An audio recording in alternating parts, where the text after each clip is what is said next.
Here we go. You really think you have a chance against us, Mr. Cowboy? Yippee-ki-yay, motherfucker. I should have stayed home and played with myself. What you like to do? Oh, I don't know. Play chess. Screw. Well, let's play chess. Flacco drops the throw again. Hitches. Fires down the near sideline. Josh Downs in the end zone. Yes, sir. Give it to him. Touchdown. Wheeler finds Claude from the logo. Here's Halliburton into the front court. Mishandled it, but gets a shot. Hits it. Hits it. John, I have never been better to be on the air with you here in Indianapolis, a place where so many of my dreams have come true. The Ride with JMV on 93.5 and 107.5. The Fan. All right, let me tell you this. I have heard so much. We do these every Thursday with Larceny Bourbon Locks and Luna Azul Tequila Shots, and then every Friday on a Bud Light Blue Friday. And I have not in the past year heard as much about a place as I've heard about where we are today. And actually, we're going back to back. Not just today, but tomorrow as well. Today's Larceny Bourbon Locks and Luna Azul Tequila Shots, and there is a lot going on. I'll get to that coming up in a minute. But tomorrow on a Bud Light Blue Friday, we'll have Bills Colts tickets to give away, and we're back here again, and that is at the Depot in Greenfield. This is incredible. Thomas gave me the tour a little bit earlier, and you would not believe what they have done with, I'm assuming what is just an old grain elevator from way, way back in the day, like Little House on the Prairie back in the day right here, I think. And it is amazing how it looks. Looky here right there. That's how it's standing. So we're going to hear back-to-back days. I would love to see it today because if you heard the bottles clanking and clinking just now, you know that we are having a costume contest throughout the course of the afternoon. If you're watching via AAA Membership Lounge YouTube Live, if you can't tell, let me see. Brent Halverson joins us now. Can you guess who I am? You look good. Do I? Do I look like off. I'm ready to do somebody's taxes? Is that it? Yeah. Are you busy? Am I an insurance agent? No. Gordon Gekko of Wall Street right here, right? Greed is good. That Gordon Gekko, good. What is this right here? What are you? Just a little outfit. I like it, though. I'm going to go ahead and turn that around. Make sure the whole thing was the headpiece there. Did you see that? Yeah, it was. You walked in. I didn't know what you were, and then you kind of clanked around. We got a restock for the winner here today, so come in costume, and we will judge it, and we have a restock for you for the winner here on our Larceny Bourbon Locks and Luna Azul Tequila Shots, week number 9. I've got a lot to talk about today. Pat Boylan, bottom of the hour, the voice of the Fever, also a part of the Pacer Radio Network. The Pacers in overtime, you always have to make it interesting against the Celtics, but the most interesting aspect of it was that they didn't gag away a lead and then lose the game last night. They actually, in overtime, won it after they crapped the bed and tied it up with that Jason Tatum 3, which ultimately sent that game out of regulation and into overtime.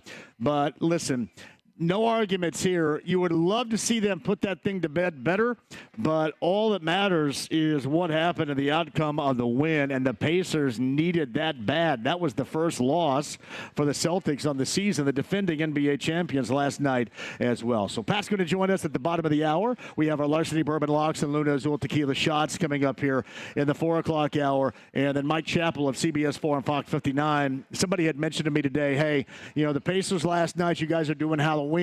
You're at the Depot today. Can we get away? Can we steer clear of Anthony Richardson? Alas, we cannot, because really, as much as a lot of you are tired of it, you still have a relative high thirst for it. So that conversation is forthcoming. Sunday Night Football, 5:30, by the way, Sunday Night Football.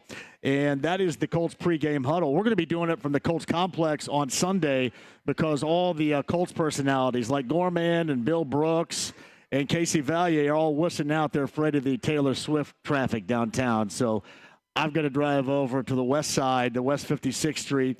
We don't want to be around all that traffic. What are we going to do for Taylor Swift, by the way? That is night number 2 of Taylor Swift and that show. Back to back to back, Saturday, Sunday, and Monday. And speaking of which, I may have something for you if you plan on going to that.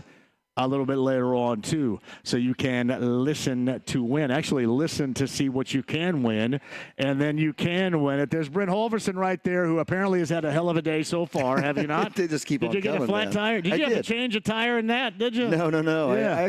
I got switched out with Lisa's car, and I got my tire filled up with air. It's got a shard of glass, and I can see it.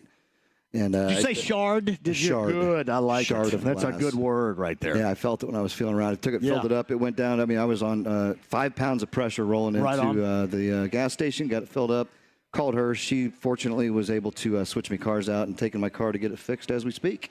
All right, then. Good for Lisa. And I also, Lisa to the rescue. I also got a scope today. I got scoped through my nasal cavity down my stuff. Yeah, that was this fun. about what took place here recently? Yeah. Did we find anything out with that scope, or is it too early? The best news I heard is I do not have cancer. That is the best news I heard today, my man. Buddy. So, but I do have. Look like you're feeling a hell of a lot better this week some stuff going on, but it's gonna be able to be fixed. So we'll be all good. The legend Jim Romanek is sitting with us as well. We want to remind folks that the samples do flow around here, and Romy, even before the show starts, the samples going at the Heaven Hill Distillery products already. Phil from Greenfield Signs over there got one. I know my man JB, Jason Bush over there from AccuLevel am I supposed to say that on the air? Is it okay? Is your boss cool with that? Okay.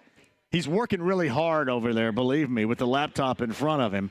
But he's hanging out with it as well. And the samples, as usual, are flowing. What do you correct? think? Is this your first time here to the depot? I've never been here before. Isn't this place awesome? Thomas gave me a tour before the start of the show. It's outstanding. I mean, what they've done with this place, it's just really, really awesome. And the drinks, the food they have here, everything is just top notch. And it's one of the coolest, newer places that's been around. And we don't have a chance to make it out. So it's awesome to be here in Greenfield, right? And when you are trying for originality in a world that's really tough to come up with originality, this is it right here. This is it. I mean, it has all the bells and whistles to it. And yes, like I said, they're just great people here. And it's an honor to be here. So thank everybody that's out. We got Darth Vader sitting over there, too. Look at that. I'm telling you, Darth is already the front runner because so far he's the only one besides us that would be made up. I know that Lindsay Monroe of Channel 13, Gina Claros are going to come. They're going to be dressed up as well, so that'll be good. Now, if you guys are watching, somebody had asked me, are you smoking a cigar? I am not smoking a cigar. I think Will Smith said this in a song, it's for the look, I don't light it, right? And I don't even know where the hell this came from. Does anybody know what? Romeo and Juliet, absolutely. Is that a good deal right here? It's a good cigar. I think this thing has been in my top drawer with a lot of other things that haven't been used in forever. And I go, let me go ahead and grab this. It's stiff as a board. I don't know. Probably a little hard. I bet that thing would light up as quick. Poof, just poof right up. But, yeah, that's what we got. It's for the look. I'm not lighting it. My hair is Gordon Gekko shellacked. It's like a helmet. You can't believe it. But, yeah, this is me. I thought somewhere between Gordon Gekko and your insurance adjuster is what I was going for today. You do have a little Michael Douglas thing going on. I like it. I don't know if I've ever seen you in a tie. Well, I know. Exactly. I don't know if I've had one on in forever, but I was going to bring my blood pressure machine and wrap that around my arm because of the scene where he takes his blood pressure and his diastolic and all that, and, you know, a big brick phone, right? So I could walk on the beach and look at the sunset and call Bud Fox at 4 a.m. and say money never sleeps. Now, how did you come up with this? Were you watching Wall Street and thought, man, I could pull that off? This was over Yacht Rock. I was going to go as like a Michael McDonald hybrid, Christopher Cross. So I thought, I'm going to go ahead and do this. Plus, I had all the parts in the closet. I tried to go as old because that was 1988 was Wall Street.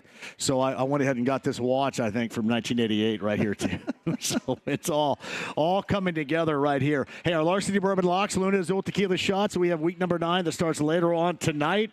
And the Texans and the Jets would be the matchup. What happened last week with us? Last week, please tell me I did well because I think almost you went called 50-50. You went 8-8. Even Steven. I'll take even Steven. What am I on the year? You are 62, 56, and 5. 62, 56, and 5. Would you guys go with me if you're going to wager? Because keep in mind, my very scientific way of going about this is picking 5 minutes before the start of the show in the parking lot in my vehicle. It's very scientific. And I was late today, so you haven't even had that chance yet, really. No, now it's really going to be It's going to be coming at it. Cut through it. No, you're doing great, man. Hey, you know what they say? 52% is where you need to be at to be making money, right? Because you got to figure what am I that percentage-wise right now? You know, I'll have to do some math. We'll come back with that at the 4 o'clock hour. We'll give some percentages out. So I am making some money. You're on the positive side. I'm on the negative, man. I'm having a rough go of it. Hey, this is going to start the official halfway point of the NFL. Isn't that nuts? Halfway. Yes. Look at those beautiful girls. Well, hello. Yeah. Gina and Lindsay are here as well. Come on over, ladies. Yeah, come on. We're looking all good right there. You guys don't mean there's Lindsay Monroe if you're watching on the AAA Membership Lounge via YouTube Live, and Gina Galeros. We'll get them mic'd up and ready to go in just a second. They are dressed up for Halloween. See, here's the problem I have with my outfit. Nobody knows what the hell it is. I don't know. I was going to ask. See, oh yeah. He's an accountant. I'm your dad's insurance agent. The movie might be a little before their time, though. I don't know if they've seen. Have you seen Wall Street? I'm the Handles. Okay, I came as the Handles accountant. Is what I am right here. That's what I am. The Handles ice cream accountant. That's what I am. So yes. So we go ahead and mic it up. Could he get their mic stretched down there? I don't know if we can or not, but Dev will give it a try. All right, go ahead and continue this before we get them on mic here and talk about what we're doing at the Depot the rest of last week and then going into week number 9. Yeah, we're kicking off the halfway points of regular season NFL with week 9, right? And like I say, John, you're coming in pretty good. You're in that plus side of things. We'll get that percentage out, 62-56.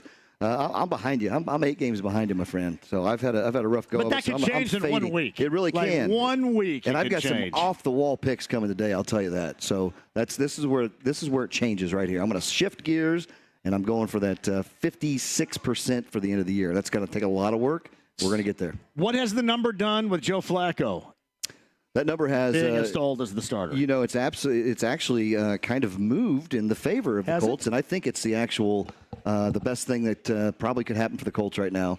You know, again, hey, I'm still scratching my head over tapping out as an NFL quarterback. Right on. There was a tap out right there. I know you're running around and stuff, but you're tapping out. That's just. Anyway, I'm happy. I think Flacco's going to get back in there. But, yeah, it's a 5-point line, Minnesota at Minnesota. Yeah. You know, in Minnesota, we all know they started off undefeated. They're 5-2 right now. But at home, that's a pretty tight little number there. It's a little less than I thought it would be. But, again, you got Jonathan Taylor back. You've got all kinds of good things coming.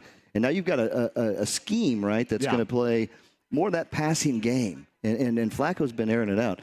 He's been doing this for a long time. He's not showing signs of backing down. He's going after it. So I think it's going to be a dogfight there. It's Brent Halverson, our betting analyst, Heaven Hill Distillery. Again, if you're around the area, join us because you costume up. And the winner goes home with a bar restock right here. We have everything in that tub goes home with you. Wow. If you're the winner, we have a larceny bourbon in there. Oh, yeah. Go ahead and put that on camera right there, by the way. It's pretty heavy. Well done. That's Lindsay Monroe of Channel 13. Hey there. She does the weather. How are you? I'm good. Explain your costume to everybody that's watching at home. Well, this might look familiar from the Twisters 2 that just came out this past summer. It says, "This is not my first tornado." And then the back says, "Never trust a guy that puts his face on a T-shirt." I like it. This is the generation gap we have. I've not seen that. And I'm assuming you had no idea what I'm talking about with Wall Street and Gordon Gekko, I've seen The Wolf of Wall Street. Yeah. I didn't come as Jordan Belfort. Okay, that's what I was going to ask. That was a different generation's Jordan Belfort. Yeah, but it's like a family costume, so I'm dressing Josh up as Glenn Powell. Okay. So he's got like the aviators, the cowboy hat, the white T-shirt. I'm going to make him stand out in the rain. Glenn Powell, he's so ugly. Is it going to be raining tonight? Is it raining tonight? A little bit. It was sprinkling when we came in. It should clear up by about 6 or 7, depending on where you are. But and then my dog is going to be a cow. So cute. Do you have one of those little things where it has like the feet and it moves the whole other body? Oh yeah. That's awesome. All the way on that. You saw the second movie, right? Oh yeah. And was it as good as the first? Yeah, totally. I mean, for it being basically the same concept, it's totally different. Yeah. It's like a new modern version of it. It's great. I need to see it. I used to play a Twister at recess. Me and Like you chase Doug tornadoes? Weckerman Or As you in the put your game, hands where on you the guys like actual crawl over blue? one another? We would, I You guys have to Helen Hunt, get we to- would. No, we- yeah. oh, I thought you meant the game I where thought you so. sprint the No, thing. no. Red, The yellow, You movie. just climbed all green, over. No. Yeah. Put your neon That was always green. that was an excuse to climb all over no, everybody. it Yeah. was the movie. So what? Gina Glaros is here too. What do we got here? Yeah, so I'm just a 70s girl. I like the 70s girl right there. Yeah, The I very actually- early 70s girl right here too. Yeah, like the Yes. laugh-in. Like 70, 71, 72. You girl got right there. it. Yeah, I like it. Thank you. We can get with that. Thank you. What the idea behind it is? I just, you know what? I already had the costume, and it had been a little while since I've pulled this bad boy out. So I said, it's going to be recycled. Now, do we know? Did anybody keep track of Gina last week in her picks? Yeah, 'Cause she did actually do the picks. She did. She did. What? She beat me last 10 week? and 6. Hey! 10 and 6. We called that, didn't we? We did. I We said did. you watch, and she's just going. I think I'll take them. Like, how about like Cleveland? Well, you called them too. You didn't Yeah. even say the name. I think I'll take them. No, I Yes, no, you I did. didn't. I'll How'd take you know them. who I was going to pick? If I Huh? said Them. them. Them. Stop. You said them. I did not. Golly. So- I knew it. I knew it. Dang. I was even Steven, too. I got beat by Galeros last You know who week. beat her even? Who beat? Mr. Nally. Nally, coming in I at knew it. 11 and 5. Nally. Dropped the 11-5 bomb on us. Man, So, that's yeah. just ridiculous right there. But I'm still feeling pretty good. All right, anything else regarding the Colts and Flacco when is the starter and what else for week number 9 besides tonight's matchup we've already talked about? Brent, what do you got? You know, tonight's going to be interesting. You know, you've got a Jets team that I think everybody was looking once Rodgers got his way and Adams was there. He's been there for 2 weeks now. They've lost 5 games in a row. Struggling, right? And you got Houston Texans, who are a couple receivers shy of a full load over there. They now. are, So aren't they, with it's, no one more It's stuff going to be on an this. interesting. That game moved a little bit too. So I mean, the Jets are 1.5-point favorite in New York. I mean, it's now for them, or it's time to move on. You know, I do want to do IU Michigan State, if you don't mind, Yeah. this weekend as well, since they're looking to remain unbeaten. And, of course, you get Michigan, Ohio State coming up down the stretch, obviously Purdue in the bucket game. But one hell of a season going on in Bloomington. You're not kidding, John. Road test against Sparty. It's pretty awesome too. And not only are they winning and they're undefeated, they're covering every game. They're beating their team totals every Yes. game. The totals of the game are going almost every game. It's been a lucrative time for myself betting on the Hoosiers. So Yeah. I think it's gonna be interesting to see them going into Michigan State. They're laying 7 on a hook right now. So. I still like them. I'm going to take them. They've done me right all along, and I think they're going to. And then you got Michigan. You got Romy's Michigan Wolverines coming into Bloomington. I love Romy. What a following stud. week. So Look at him over there. Be interesting. They Concentrating. could be looking 10-0 in the face and then going into Ohio State. That'd Yeah. make it exciting. The Big Ten matchup. Now, are the ladies going to be picking today, too, at 4 o'clock? You guys? Yeah. You going to do it again? God. Sure. I can't believe 4 Things went games. well. 4 games over 500. I wouldn't miss the opportunity. I'll take Well, them. you got to stand up to it now. You've got to. Right. I got to back it up. Oh, okay. It's Hey. official. It's officially official. The Okay. Depot is here. Great food. Thomas is going to join us a little bit later on as well. Yeah, it is a great place. And like we just talked, I mean, one of the best additions and what they've done with this, what it used to be and what it is now is it's just amazing. I mean, it's absolutely beautiful. But again, the product is awesome, right? Their food is great. Great cocktails, great partner for us at Heaven Hill. A lot of good samples to be had here. If you'd like to come in and try a complimentary sample, we'd love to have you around and get you one. Lindsay Monroe of Channel 13 can give us her official AccuWeather forecast, too, for Halloween and all the trick-or-treaters out there. What are we dealing with? Yeah, I think it's going to be pretty wet here for the next couple of hours. I think trick-or-treating mainly starts like 5:30, so that's another 2 hours or so. I mean, I think you're fine. Everything's It'll fine. be a little damp, but You know, one thing I've not noticed gonna stop the is kids. Halloween always seems it's either snowing, raining. I mean, the weather's just bad for Halloween. Yesterday was absolutely beautiful, right? Like it was just Yeah. perfect. A little windy, but it was just a beautiful day. And then you get up today, it's like, wow, what's going on here? Every year, Every year. it's Oh, something. It's been like 3 weeks of perfect Oh, yeah. weather. Up I until- feel like, up I until feel now. like straight, but it's a spooky forecast. We kind of like it a little bit. Mother Nature was perfect dressing this up morning. everything for I did Halloween, like the right? storms this morning on Halloween. That's Right? pretty It sweet, was right? perfect. When's the last time they ever, storm well, on this Halloween? is the 10th wettest Halloween on record. Is that We had- right? We had like 0.09 inches of rain the entire month of October, and we got over a half an inch in just today. Wow. So Gotcha. All right, ladies, you're going to make some picks. 70s girl, you're going to make some picks a little bit later. I'm trying to think of a name to come up with right here. Early 70s name. Like, what would it Early 70s name. Janice is See, good. look, I knew you'd go with Janice right there. Good. Janice, Farrah. Yeah. Farrah. Oh, that's good. I like Farrah. Farrah Fawcett. That's a good one right there, too. Let's see. How about... Next year, I'm going to have to do Debbie Gibson because she's 80s, but That's what I told you. I have several times gotten, did you know that you look like Debbie Gibson? We could set you on a Rubik's Cube right now, and you look exactly like her, even with that 70s outfit. Seriously. You got a Rubik's Cube, anybody around here? We'll set you on one of those, too. How about Duvall, as in Shelley? She's no longer with us. Shelley Duvall. Yeah. Right? That's no So, good one. well, 70. I was trying to think some of the more recognizable. Farrah's probably it right there, right? The most recognizable I would say so, of the 70s right there. Probably. Suzanne Summers, something like that. Chrissy. It could be Chrissy from Three's Company. Ooh, yeah. Cher. Oh, yeah. Or is that Another the one. 60s? Another one right there. No, Cher would be the 70s as well. All right, we got our picks coming up, too, right? Coming up 4 o'clock. And the Pacers get an overtime win last night in a fashion in which we thought they were going to do it again against the Celtics. That is, lose in kind of embarrassing fashion. But, man, they pulled that thing out of the fire in overtime and got the win on the road tomorrow in New Orleans.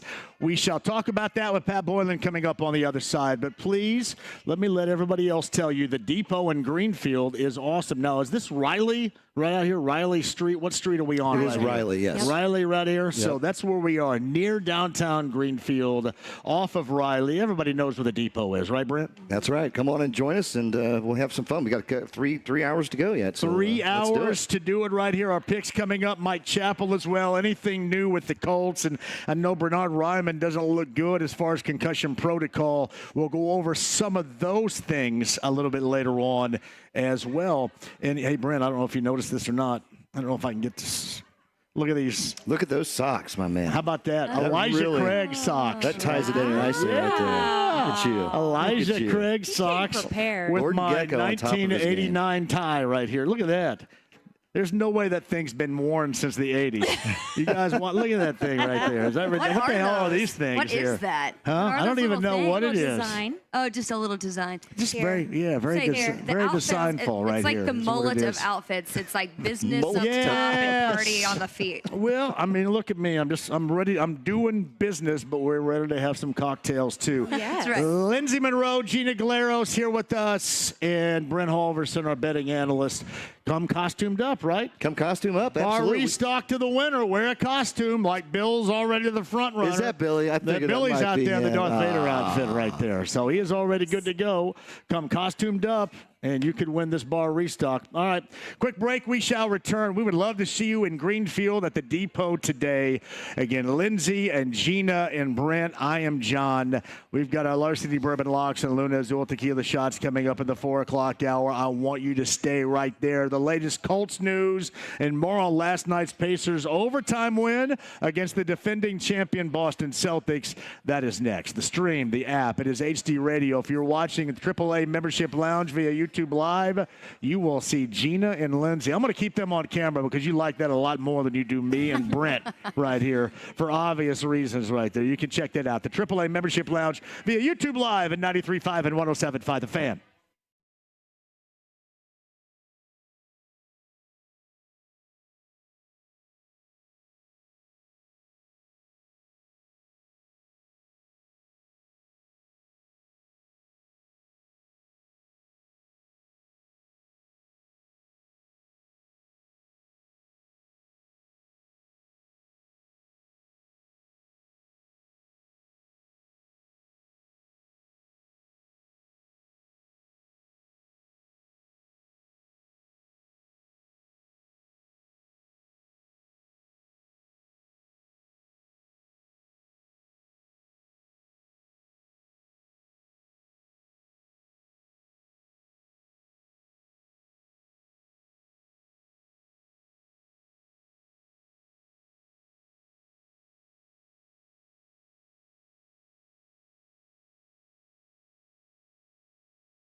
Ride with JMV. You know, it's Halloween.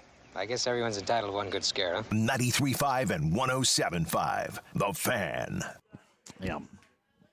Well done, James, back there. The Halloween flavor from the Depot in Greenfield. I want to see you out here. Those that are already here, thank you very much. Samples are flowing from Heaven Hill Distillery.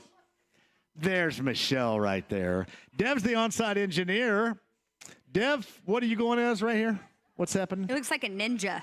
Ninja? Dev's going as a badass ninja. Looking good. Brent Halverson, our betting analyst, is something that I don't know what it is, but it looks badass too, man. I like it. Well, if you recognize this it's as kind a of blowing up skeleton, there right? in the crotch area. I need that myself, right? You know what? This is I think cool just because I saw that, I'm going to go get it right now. Yeah. Don't get this. Not that. Oh, okay. No, All I right. mean, the outfit. Yes, the outfit. Dancing skeleton, man. Yeah, Little Grateful Dead here. I like that. Homage to the late Phil Lesh, who passed away last Thursday. And somebody called up the JMV Takeover Saturday night, and in your honor, requested, and I can't remember what the hell Grateful Dead song I played, but it was something. Oh, well. Was it something angel or devil or some crap? What is Friend that? of the Devil. Friend of the Devil is what it was right there. From the Grateful Dead. There you go. That's Lindsay Monroe singing Grateful Dead. Thank you, Roma.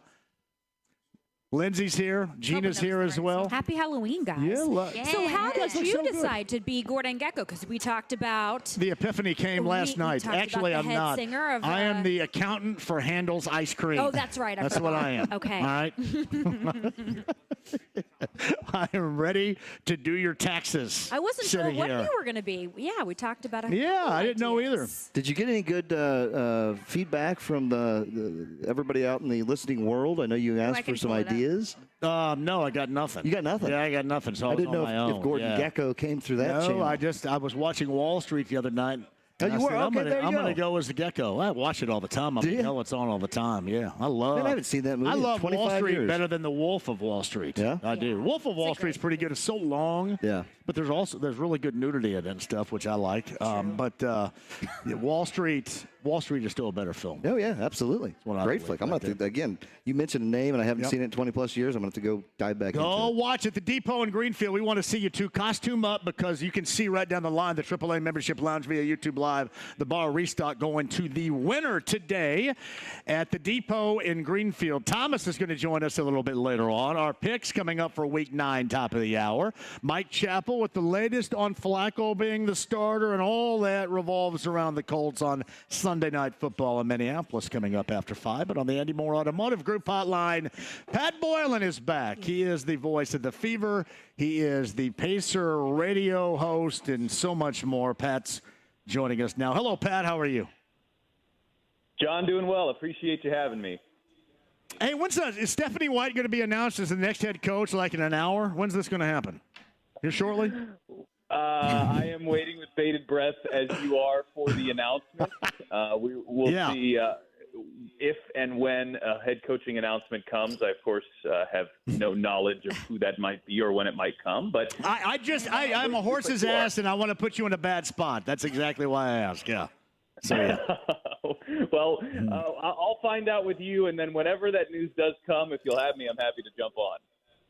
You got it, buddy. I appreciate that. Hey, what is it about the Celtics? Now, they're incredibly talented. They're very good. But what is it about the Celtics that will – I guess on this Halloween, it can lead to the Pacers being Jekyll and Hyde.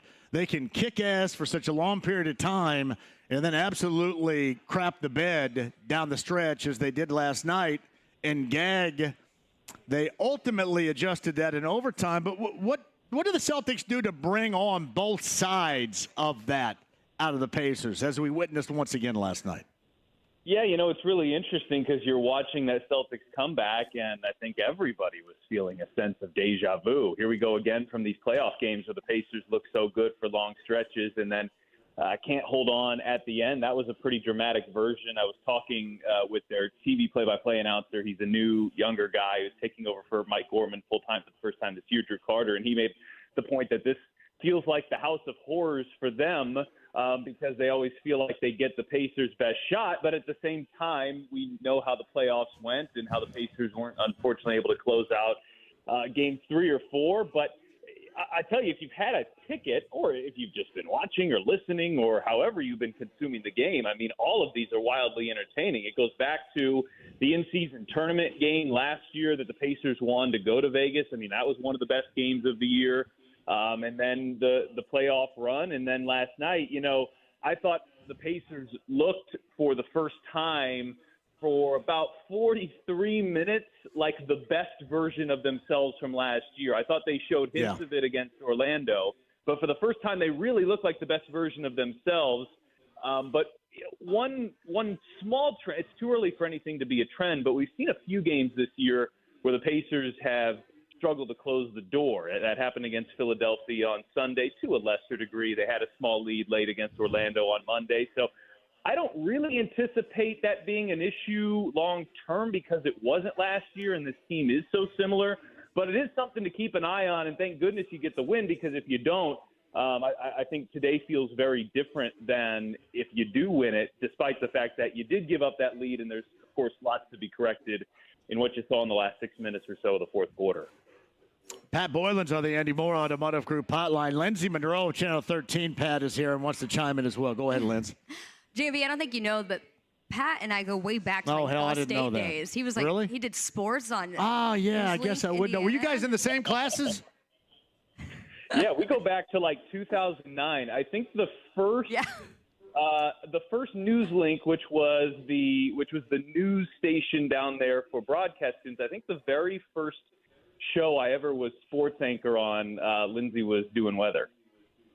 Oh, wow. See? Look at that. Keep it local. Look at that. Yeah. See, we got, with Pat, with you, and with Brent, we got 3 Ball Staters here. Chirp, chirp. And a couple of outliers with IU and, Michelle That's Kiefer right. as well. And Dev, 5. What the hell? Where are the Sycamores at today?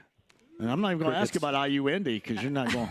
IU, yeah. IU, but IU Indy for Galeros. Hey, we were in Terre Haute. Go Sycamores. That's right. Lindsay, But you didn't go there and experience the JMV experience over there. We missed that by a couple years. You missed that. That's how you stayed out of jail so far in your life. Way Good off job track, right there. way off track. But go ahead, Ball Staters. Go ahead and converse. Yeah, so my question, Pat, is as I'm watching this early season, I'm finding players that I get excited when they have the ball, and then players that give me anxiety when they have the ball. And increasingly, that player that I'm excited about is Matherin, and the player that gives me anxiety is Halliburton. Just some of the shots that he takes, I'm just like, sit back and like really think about what we're doing here before we try to shoot it.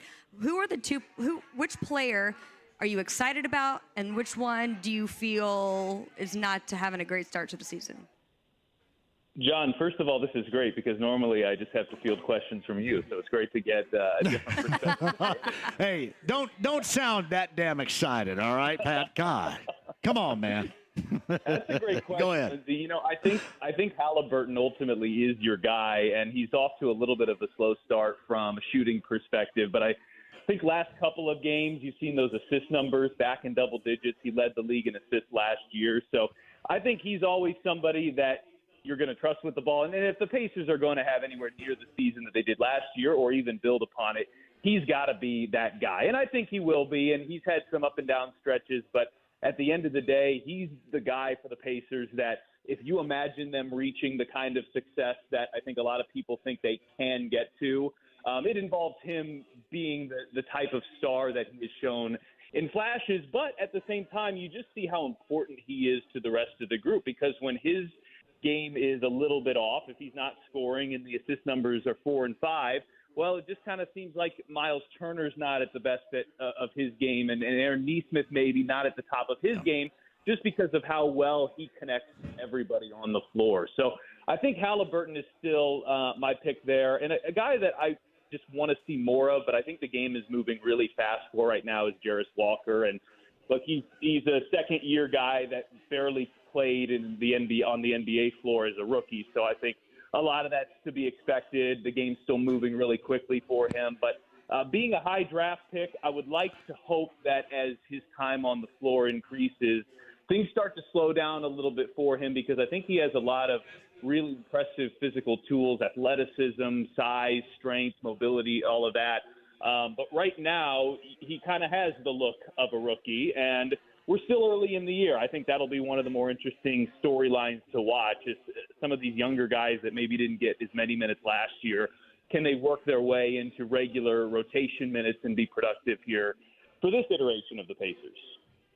And Pat Boylan's on the Andy Moore Automotive Group hotline. The Depot in Greenfield join us. Our costume contest is underway. Bar restock from Heaven Hill Distillery on the way. Top of the hour, our week 9. Larceny Bourbon Locks and Luno's Dual Tequila Shots coming up. Listen, he started in the Eastern Conference Finals. We know that. He has performed well as a rookie and again into his second year. But it is fun watching the evolution and the glue that Ben Shepherd is turning into right here. Right before our eyes, you can just see him fitting with this group no matter what he's called upon to do like a glove. Am I accurate? Yeah, and, his style of play, there are many aspects here that are different than the comparison that I'm going to make, so I'm not saying this is apples to apples here, but what he reminds me a little bit of this season is last year's version of T.J. McConnell, and what I mean by that is you started the season last year, and if you remember, Rick Carlisle, press conference number 1, was kind of distraught talking about the fact that he had to have a conversation with McConnell about not being in the rotation to start the year. Now, that didn't literally happen with Ben Shepherd, but I remember in the preseason, Rick making a comment saying, look, we've got 11 guys who are capable of playing here, and we can't forget about Ben Shepherd, almost like he was perhaps starting the year in that 11th spot, and you typically don't go beyond 9 or 10. He did get Shepherd some minutes in those first couple of games, but the resemblance that I'm seeing is it's a guy that maybe at the beginning of the season you say he's on the fringe of the rotation, and you just can't keep him out. You get in close games, and whatever that glue factor is, that energy that he plays with is apparent and necessary. And then the shot making, the defense becomes a vital tool, and a guy that maybe at the beginning of the year you're saying, okay, where is his spot here, especially as you move Jarris Walker potentially into the rotation. How does he fit in? But you just can't keep him out. And, yeah, he was, I thought, really pivotal last night. He had a shot in the fourth quarter that I actually thought when he hit it might have been the backbreaker. It put the Pacers back up 17 after a Boston run. But they needed him late in the fourth quarter. They needed him in overtime. And he's another example, Nembhard, too, of where this front office has really hit late in the first round and early in the second round. And they had those couple of years where they were drafting in the single digits and got Mathurin and Walker. But you can make a case that Nembhard and Shepherd have been just as valuable, at least so far. And to grab guys like that in the late 20s and early 30s, those are the kind of selections I think that can really propel you as you start to build this group and imagine what it's capable of going forward. All right, Ball State, Pat, before I let you go here, Nembhard, obviously 5 minutes last night, the knee tendonitis, and when Miles returns here, and hopefully it's tomorrow night in New Orleans, and you can tell me if he's on track to do so, get off those tiptoes, man. Get that energy back like he had, especially in the postseason. And we haven't seen that. We saw that in Detroit. We haven't seen that, I don't think, otherwise so far. That's my expectation. But what about those two guys in terms of availability tomorrow night in New Orleans? Yeah, it's a good question. I would like to think both of them are close. There's not a practice today, at least not a public practice, so we weren't able to get a comment from Carlisle on that. It might take until tomorrow, assuming there is a shoot-around to get a better idea. I would imagine, if not Friday, hopefully soon. This is a weird week because you rarely have a week where you don't play on the weekend, but that is the case. No game on Saturday, Sunday. So it's possible if they're close, but you could have a couple of off days by not playing them, that could come into play. But that's purely speculation. I don't know exactly where those guys are in terms of potentially coming back. But I agree on the Turner perspective. He's shown a couple of flashes, but we haven't seen him in the very early portions of the season at the level that he was during the late year last year in the playoff run, which was just so vital. And it kind of goes back, I think, a little bit to the point that we were talking about earlier. When Tyrese Halliburton is humming, Miles Turner is humming. I mean, I think he, above anybody else, is the guy that really connects and clicks with Halliburton. Their games are just they play off each other so well. So I think it's optimistic to see what Halliburton has done the last couple of games. And Turner played better, I think, against Orlando before the injury. And I think that those that's going to continue as long as Halliburton can keep his level of play on the upswing. I think you're going to see it from Miles as well, but you go back to the Philadelphia game where rebounding was such a problem. I mean, this is a team that if you go up and down the roster, you don't list a ton of guys where you go, they're a great rebounder. And so that's never been a big strength of Miles, but being at the center position, he's going to have to rebound at least a decent level, I think, for that to avoid being such a problem that it's losing you games. And so as he hopefully works his way back into the mix, I mean, the position that you might have said was the deepest at the beginning of the year, center. Well, you lose Wiseman game 1, you lose Turner for game 5, and all of a sudden Isaiah Jackson's your only true center on the floor. So I do think Turner's hopefully impending return is really significant for what the Pacers are able to do in this early season schedule, which is it's pretty brutal. I mean, through the first 13 games, you could argue it's the toughest 13-game stretch of the year. So they could really use Turner back, and hopefully that does come tomorrow against New Orleans. Nice work as always, too, by the way. And orchestration is Tyrese Halliburton's job one. It's not just for him individually. I think people don't recognize that enough. It's for everybody on this team for them to be the best they can be. That's Pat Boylan, Pacers Radio, the voice of the Fever, friend of the show, former Ball Stater on the Eddie Moore Automotive Group hotline. My brother, it's always a pleasure. Good to have you back, and we'll do it again soon. Likewise, John. Great to join you. Great to join all of you out there. That's Pat Boylan right there. A Ball Stater like Brent Holverson and Lindsey Monroe. Good to talk to you. It's me and Glaros are the outliers right here because even Dev is a former Ball State Cardinal. The Depot in Greenfield. Let me take a break and we'll come back. Our Larceny Bourbon Locks and Luna Azul Tequila Shots are going to be here too. And a costume contest that will net somebody, our winner, a bar restock from Heaven Hill Distillery. Brent, Lindsay, Gina, John, Thursday, The Depot, Greenfield, 93.5, 107.5, The Fan.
The Ride with JMV. Whatever you do, don't fall asleep. 93.5 and 107.5. The Fan.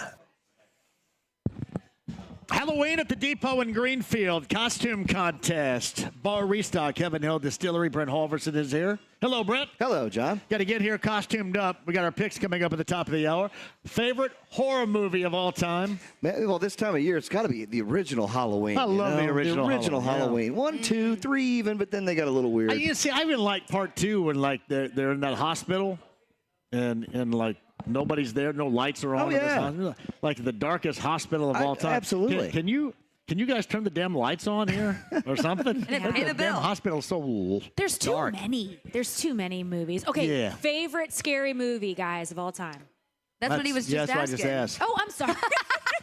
She's dialed in right there. Look, Liz. she's dialed into the show. I'm sorry. I just said Halloween. I'm Original Halloween Halloween, too. 1 or 2. Well, I will Those are say great. this.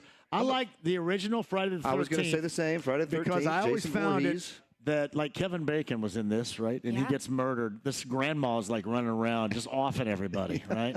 This grandma in some grandma sweaters just going around killing everybody there. I mean, can nobody stand up and go, hey, grandma, you're not killing me tonight here. Right. Yeah. Take your sweater off. But I was always proud of Bacon. Bacon did it. And smoked a doob and then got offed. That's how I want to go, Brent. It's not a bad way, right?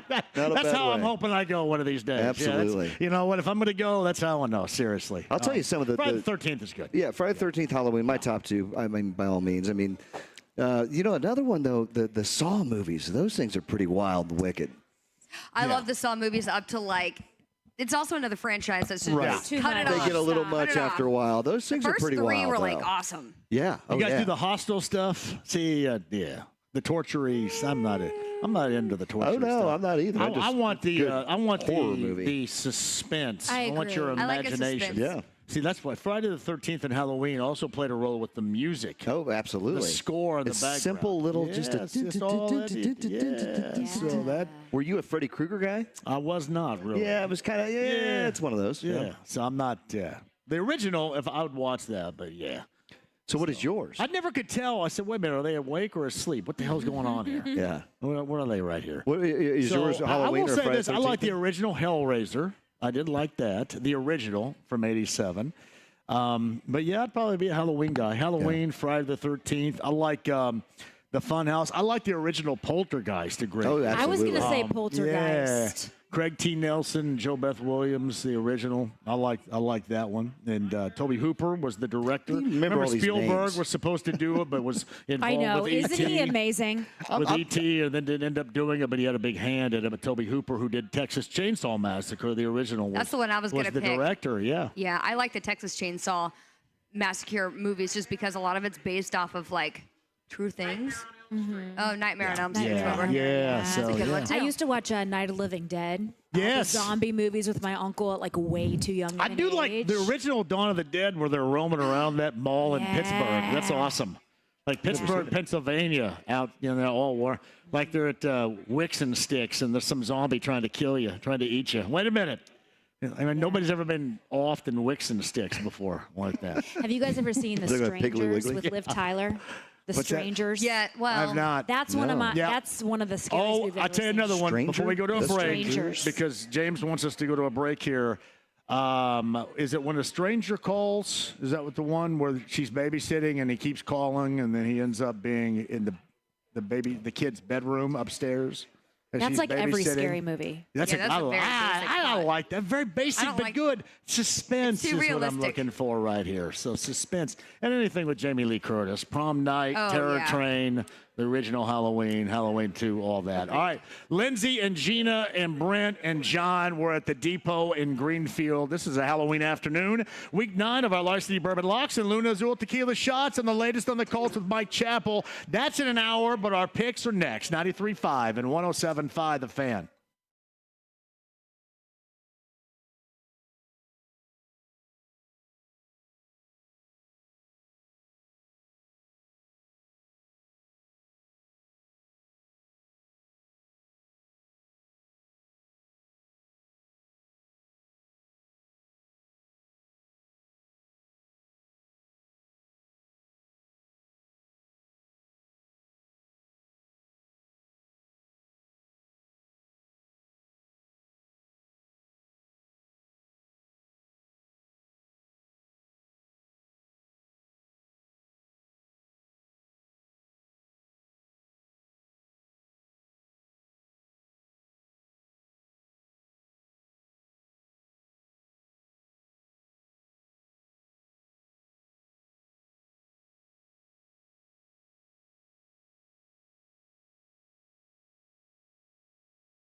The Ride with JMV. This is Halloween. 93.5 and 107.5. The Fan. Is this the Halloween song of all time? Michael Jackson and Thriller. Everybody, if you're a member of Generation X, you had this on album or cassette. Maybe even nowadays you have this on CD. But this is it right here.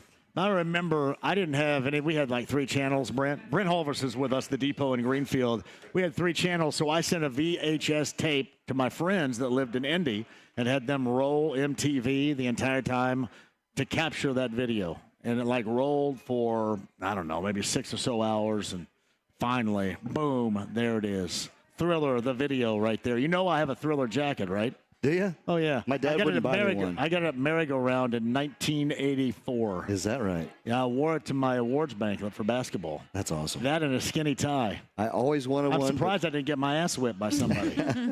I always wanted one. My dad wouldn't get me one, and he got me the glove, though. I was right next to, I had 2 more awards than the guy in the John Deere hat that was next to me in the picture right there. My teammate. That's awesome. John Deere hat. Hey, you know, it's funny. You mentioned the recording of the VHS. Yeah. Lisa, she lived in Cambridge. They didn't have cable back then. I didn't either. And so her friends did the same thing, and they made her mini tapes of like, 6, 8 hour tapes, and she had 4 or 5, watched them over and over and over. Mm-hmm. So she knows certain songs by the everything about it because she watched them all the time. And the video was a big deal. See, Lindsay Monroe and Gina Glaros are here. The MTV generation, that was really wasn't. No, that was us. Was it you guys still? Definitely MTV.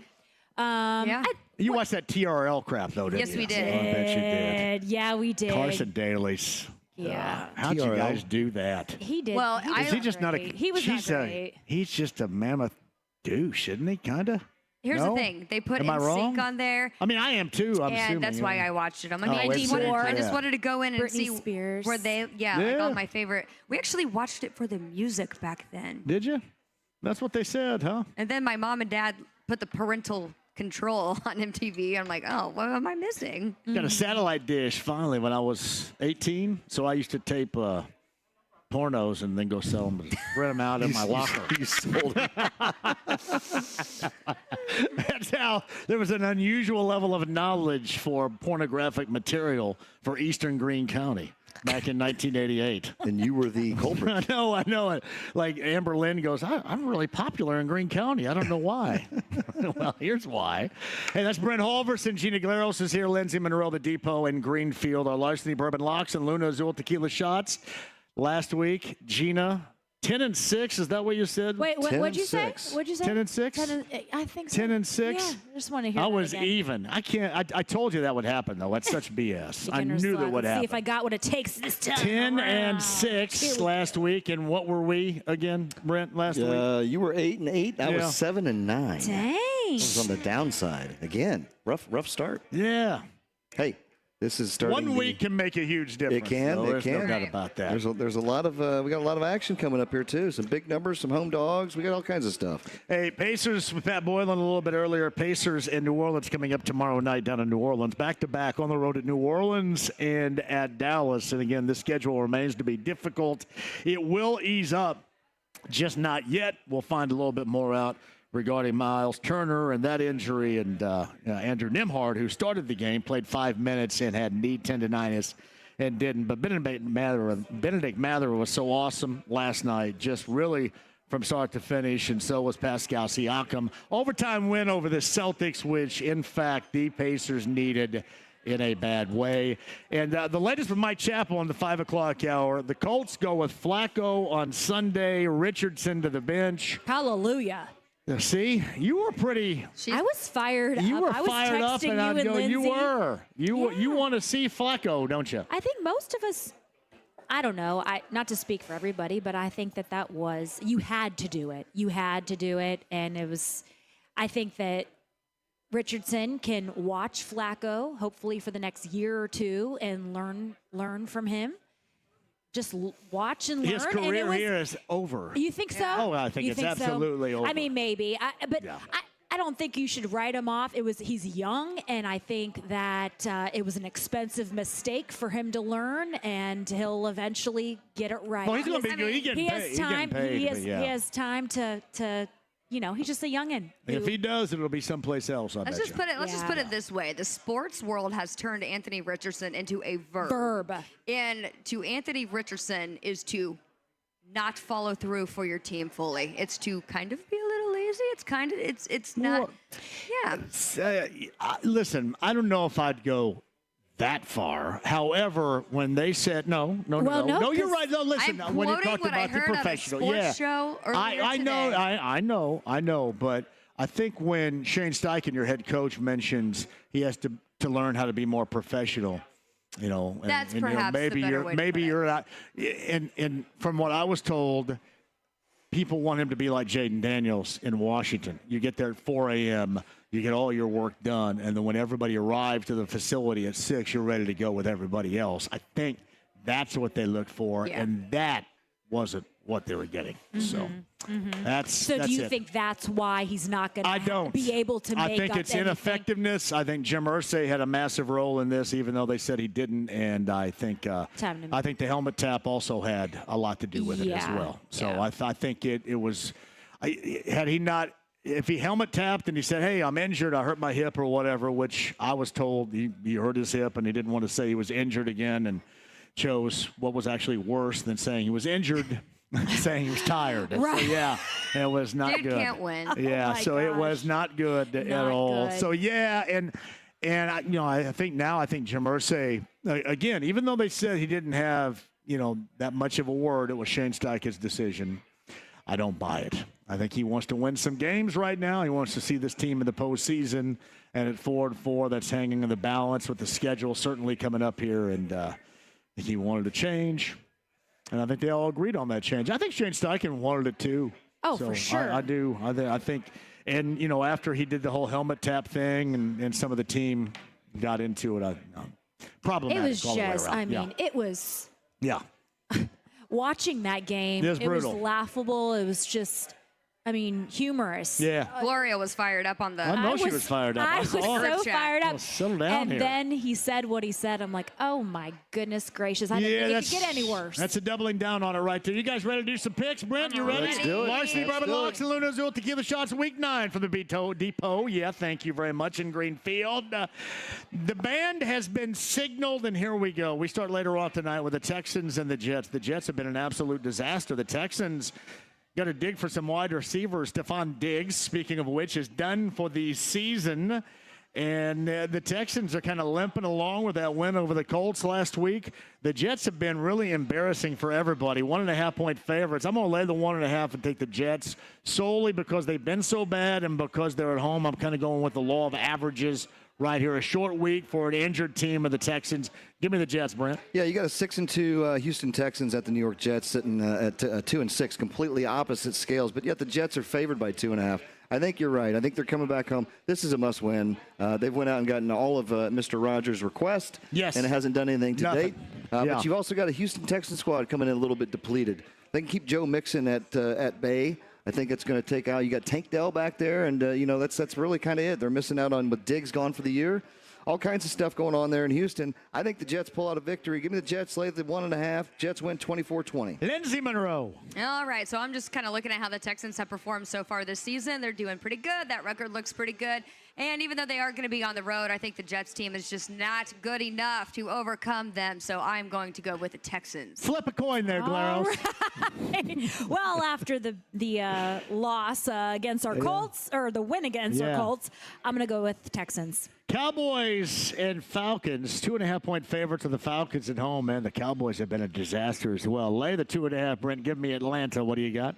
I think this will be a pretty good shootout game, but Dallas has looked horrible. I mean, they just cannot get it together. You got the Falcons that they're going to be at home. Again, 2.5 short number against this struggling Dallas team. I'm going to take Atlanta as well. Atlanta wins 32-27. What do you got? 2.5. Lindsay Monroe. Oh, he was giving specifics here. Well, obviously, we know the Cowboys are having a disappointing start to their season. We know the Falcons are on a hot streak right now, winning 4 of the last 5 games. I will take the Falcons. What do you got, Gina? I'm going to go Cowboys. I won't call you prom dress this week because I got cussed out about it by a bunch of listeners. Is it because you like the cheerleader outfits? Dude just But you're wearing their boots right now. Am I? They Pretty called me close. creepy last week because I called her prom dress. Yeah. Dudes did. And here's the dudes that said it were the creepiest dudes of all time. So I thought, yeah, great. You would know, creeper. Broncos and Ravens. 9-point favorites at home are Baltimore. That's a big number with the Ravens. We saw what they looked like with Cleveland last week. Give me that 9 and give me the Broncos, oddly enough, on the road. Brent. Yeah, oddly enough, I'm going to join you on this one, John. I think that's too much. Denver's been playing some decent ball. They've won the last 2 in a row. They're sitting at 5-3. A little bit better than I thought they'd be. Bo Nix has done some good stuff. I like Denver to cover. Baltimore, again, they haven't been – they've blown out a few teams, but then they've played very lackluster, and that's what they did against Cleveland, losing the game.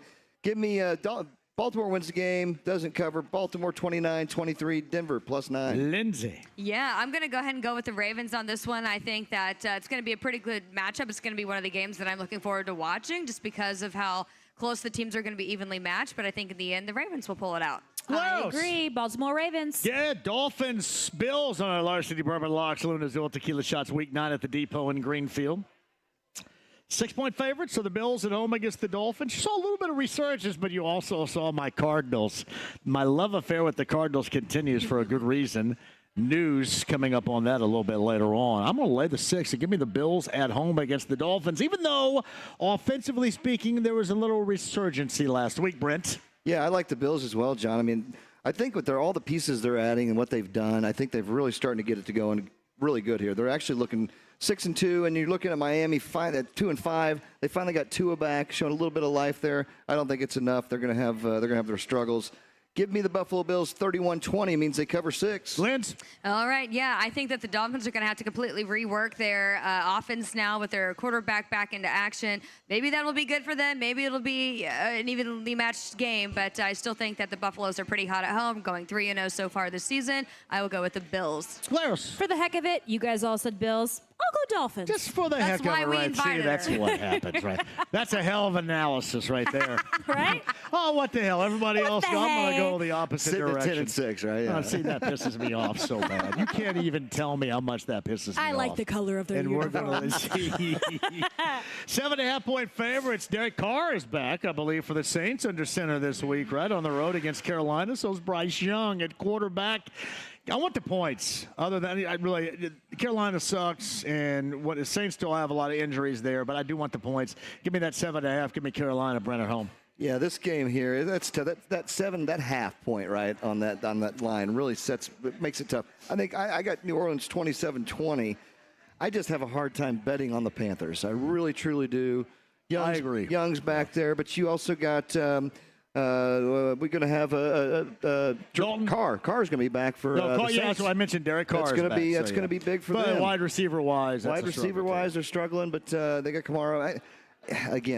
Probably I'm going to go ahead and take Carolina plus with that hook. Give me the Carolina Panthers plus 7.5. Lindsay.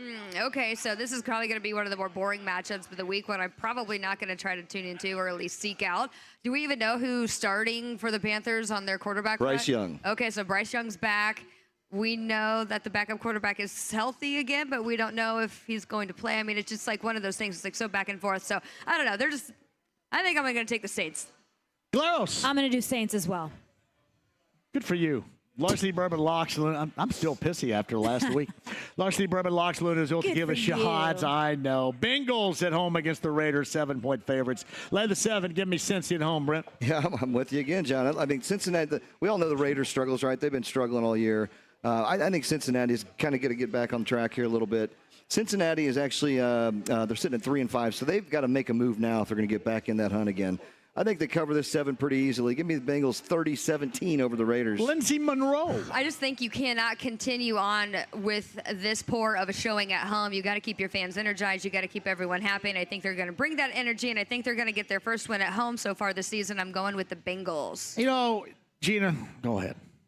I'm going to go with the Las Vegas Raiders and Gardner Minshew because I like the him. stash. Oh, man. Browns, Chargers. It's funny about this. Like, the Browns seemingly are awful, but with Jameis Winston, it wasn't the same, was it? This is a big number even against, I think, the Chargers. I'm going to go ahead and take the 1.5 at home. Give me the Browns, Brent. I'm going to join you again, John. He was copying off my paper. You know what? I mean, look at this home dog. Look at that resurgence of Winston. He looked good. He's throwing the ball. It's a whole different offense with him in it. They've got some players. And Tillman would be my Luna Azul Tequila shot of the week in fantasy as a pickup because he's that slot guy that took over Cooper's spot. And look what he did last week. He's got him dialed in. Give me Cleveland plus 1.5. They get the win outright at home, 23-20. Lindsay. Yeah, I think in Jameis Winston we trust. I picked him up as my backup quarterback on my fantasy team. I like it. I think the Browns will do good. I think they will beat the Chargers. I'm going to say go Brownies. Hail Mary. Jaden Daniels comes in at 4 a.m., works until 6, and then everybody else comes in. And he's a rookie. That's a work ethic right there for the Commanders under center on the road against the Giants. They're 4-point favorites. Won on a Hail Mary at home against the Bears last week. Wasn't that awesome? That was so It was so awesome. Well, lay the floor and give me the Commanders. They've been good to me this year. I can't lie, so give them to me. You know what's odd about this? This line really throws me off. This line is a lot lower than I think it should be because the Giants are the Giants, right? But the Giants, they're 2-6. You know, you got the Commanders completely opposite, 6-2 coming off that big win against the Bears. That was a huge thing. Old boy back there taunting the crowd and stuff, and then all of a sudden you got a play going on behind you, bro. Then he comes over and tips that ball up, and then it was all his fault. It was all his fault. I love seeing that. Sorry, Rome. Love you, buddy. Lindsay. Yeah, I didn't make a pick yet. I'm going to go ahead and make one. Oh, you didn't? Give me the Commanders. I thought it was John. obvious. I'm sorry. I was lost. I got off of my Bears I was lost in the tangent. shuffle of the dialogue right there. I'm sorry. Go ahead, Lindsay. What's your score going to be? That's going to be, we're going to call that one 30-17, the Commanders. Okay, yeah. I just think the energy is riding the Commanders, and they're just so, they're very impressive, and I just want to actually watch them play because who knows what they're going to do next. I picked the Commanders over the Giants. I'll do Commanders over the Giants as well. Larceny Bourbon Locks and Luna Azul Tequila Shots. Patriots. Titans. Ooh, good Lord Almighty. Good Lord. That is terrible right there. Minus 3.5. So that's Titans at home in Nashville. They are the favorites. I'm going to go ahead and take those points. Give me the Patriots on the road, Brent. Yeah, this is a game. Give me the under in this game, actually. This doesn't look like a very exciting game to watch here. I think Tennessee's going to pull this one out, though. I'm going to give me the Titans, lay the 3.5, 22-17 W. What do you got over, Lance? Yeah, I mean, the Titans have also had an embarrassing start to their season at home. I think they need to rejuvenate their crowd as well, so I'm going to go with the Titans over the Patriots. What do you got, Glaros? I'm going to go with the Titans over the Patriots as well. All right, I do have to make an adjustment here. I think I have said Taylor Swift is Saturday, Sunday, and Monday. It's Friday, Saturday, and Sunday. Friday, Saturday, Sunday. All right, Correct. so sue my ass, okay? Are you going? My bad. No, I'm not going. You're all 3 days. I don't even know any of the songs. Shake it off. You do. Whether you like it Shake or it not, up. you Shake do. it off. Shake it She up. got a blood bleed or something song? Something about blood? Bad blood. Bad blood. Bad blood. Bad blood. Yeah. So does Neil Sedaka. That one's better. Friday, Saturday, and Sunday, man. All you guys, get off me, all right? You're I not don't a know when the Swiftie? Taylor Swift show is, I guess. So, yeah. What's that? You're not a Swiftie? No, I'm not. I don't think Lainey? Lainey is either. Lainey likes 80s stuff like her dad. Does she? Yeah. Good, nicely girl. done. Atta Nicely girl. done. I love Lainey I Lou. know. When she was in first grade, the teacher said, "Who's your favorite artist?" She said, "Howard Jones." I go, "That's my girl." That is my girl right there. Bears and Cardinals. Have we all picked? I'm sorry, I got lost there a little Yes. bit. All right, Bears and Cardinals. I love Arizona. You know that. Did it for me again last week. Go ahead and bury that 1.5 at home, Arizona. Give me that outright win. I'm going to lock that up, too, with the Cardinals over the Bears, Brent. Yeah, I like that as well. I love John. Arizona. So that game was wild because the Bears opened up a 2-point favorite, and then now it's we've got a big money movement there to Arizona, laying the 1.5. I'm going to take the Cardinals as well. They had a big win last week against Miami. They were looking good. I mean, they're sitting at 4-4, I believe. Give me the Cardinals, and we'll say that one. We're going to call that 27-23. Cardinals win. Lindsay. All right, yeah, it's a pretty close game on your call. I think the Bears are mad about how past week ended up, and I think they're going to come back, and they're going to be looking for some redemption. They haven't won any games on the road, but I think this will be the week they do it. I take the Bears over the Cardinals. I was going to say Bears over the Cardinals as well. That is Gina Claros and our Larceny Bourbon Locks and Luna Azul Tequila Shots. Man, I like the Lions and the Packers. However, there's one thing I learned by experience. When Brent's sitting next to me, rarely does it go well when I pick against the Packers. So here's what I'm going to do. I'm going to take the Packers at home. Give me that, 3.5-point favorites? Or the Lions on the road? Give me that 3.5 and give me the Pack. Lot to be determined here, right? You got to make sure if Love is playing, I'm with you. If Love is not playing, Malik Willis has done great filling in. He's 3-0 when he's been called upon, which he was last week as well. But if Love's not going to play this whole game, it's all Malik Willis. I'd say the Lions. I'm going to go ahead and bet with my heart, though, on this one, thinking Love's going to play because he's a stud. I want 3.5 points at home in Lambeau, where we'll be going for the Thanksgiving game. You will be, won't you? That. So give me the Pack. I'll be having smoked turkey and cottage cheese for my Thanksgiving, buddy. Pack plus 3.5. This will be a big high-scoring game too. What do you got over there, Linz? All right. Well, I have in my fantasy league Jared Goff as my quarterback. I was a little nervous because he was held out of Wednesday's practice with a sore ankle, but he did return to practice without any limitations, and he's going up against the Packers defense, who has allowed the 14th most yards per attempt to opposing quarterbacks so far this season. I'm going with my man Jared Goff and the Lions over the Packers. Claros. I'm going to do Packers at home over the Lions. Rams 1.5 favorites. They're on the road against Seattle. Give me that 1.5. Give me the Seahawks. Struggling. Give me the Seahawks. I love the Seahawks in this spot. I think the Seahawks win the game outright. Seattle plus 1.5. Let's call it 27-23 over the Rams. However, it looked great with Puka Nacua and Cooper Kupp back. Yes. They got that offense going. I think Seattle's looking for redemption after that loss. So. What a jack move that was. What do you got over there, Linz? Yeah, I think this is a tough call. I think the Seahawks, they really need a win here. I think they're going to have a good team to play against. Their defense better be on, but I'm going to go with the Seahawks over the Rams. So let's talk to us. Okay, for the heck of it, we'll do LA Rams. See, stop saying that. God dang it. Actually, I've been studying for the all heck of the stats. Jags, LA Rams. Eagles 7.5-point favorites. I can't trust Jacksonville to do anything, much less the 7.5 points they're going to get right here. Bury the 7.5. Give me the Eagles at home, Brent. Philly looks like they finally put something together. They look good. They're fluid. They got their got a great running game with Saquon back there. They got healthy receivers now. Healthy. I think they're going to get it done as well. Give me the Eagles 32-23 over the Jags. Monroe. Well, I think it's pretty self-explanatory. The Jags are just a crap team. They're 0-4 on the road, playing a top-tier team against the Eagles. I pick the Eagles. Give me your insight, Claros. I agree. The Eagles. Yeah, I agree. I don't go against the Chiefs anymore either because that's always bad business. 8.5-point favorites against the Buccaneers. Bury the 8.5. I hate doing it. That's a big fat number, but give me KC. Brent. I'm going to go against you there. I think KC wins this game, but Baker Mayfield, he's quietly one of the top quarterbacks in the NFL, and he's getting it done. Yeah, got it done. Good. He got it done. He's holding them in there, right? He threw for, 3 touchdowns, 300 and some yards again. They are held in. Cade Otton is the man. He's going to be going to him quite a bit. So he's a guy, if he's still out there, make sure you get him on fantasy teams. But I think Kansas City wins the game. I don't think they cover. Give me the Chiefs, give me the Bucks plus 8.5. Chiefs win 27-24. Lindsay Monroe. Yeah, I like that. I think I want nothing more than, of course, the Colts to win, than the Chiefs to lose. But I can't pick against them right now. They're too hot. I'm going to go Chiefs over the Bucks. I'm going to do Chiefs as well. All right, we got it. Sunday Night Football features the Colts on the road against Minnesota. You got a change in situations right there at quarterback, Joe Flacco.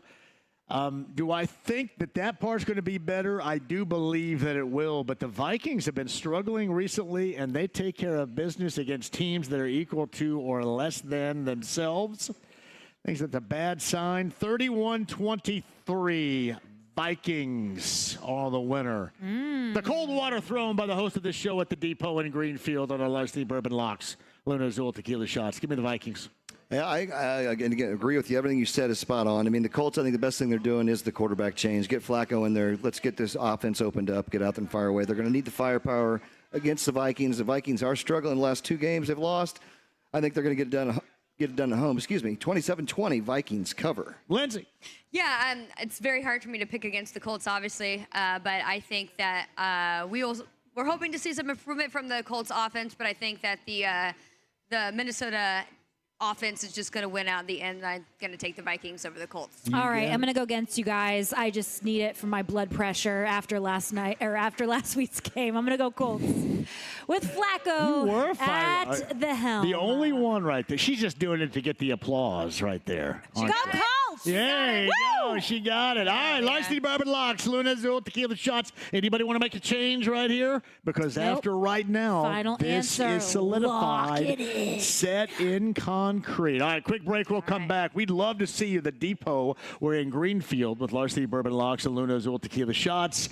We've got a bar restock for the winner of the costume contest. We're costumed up with Brent Halverson, Lindsay Monroe, Gina Galeros. I'm JMV. AAA Membership Lounge via YouTube Live. More me, more of you, more of us. 93.5, 107.5 The Fan. Sit tight.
The Ride with JMV.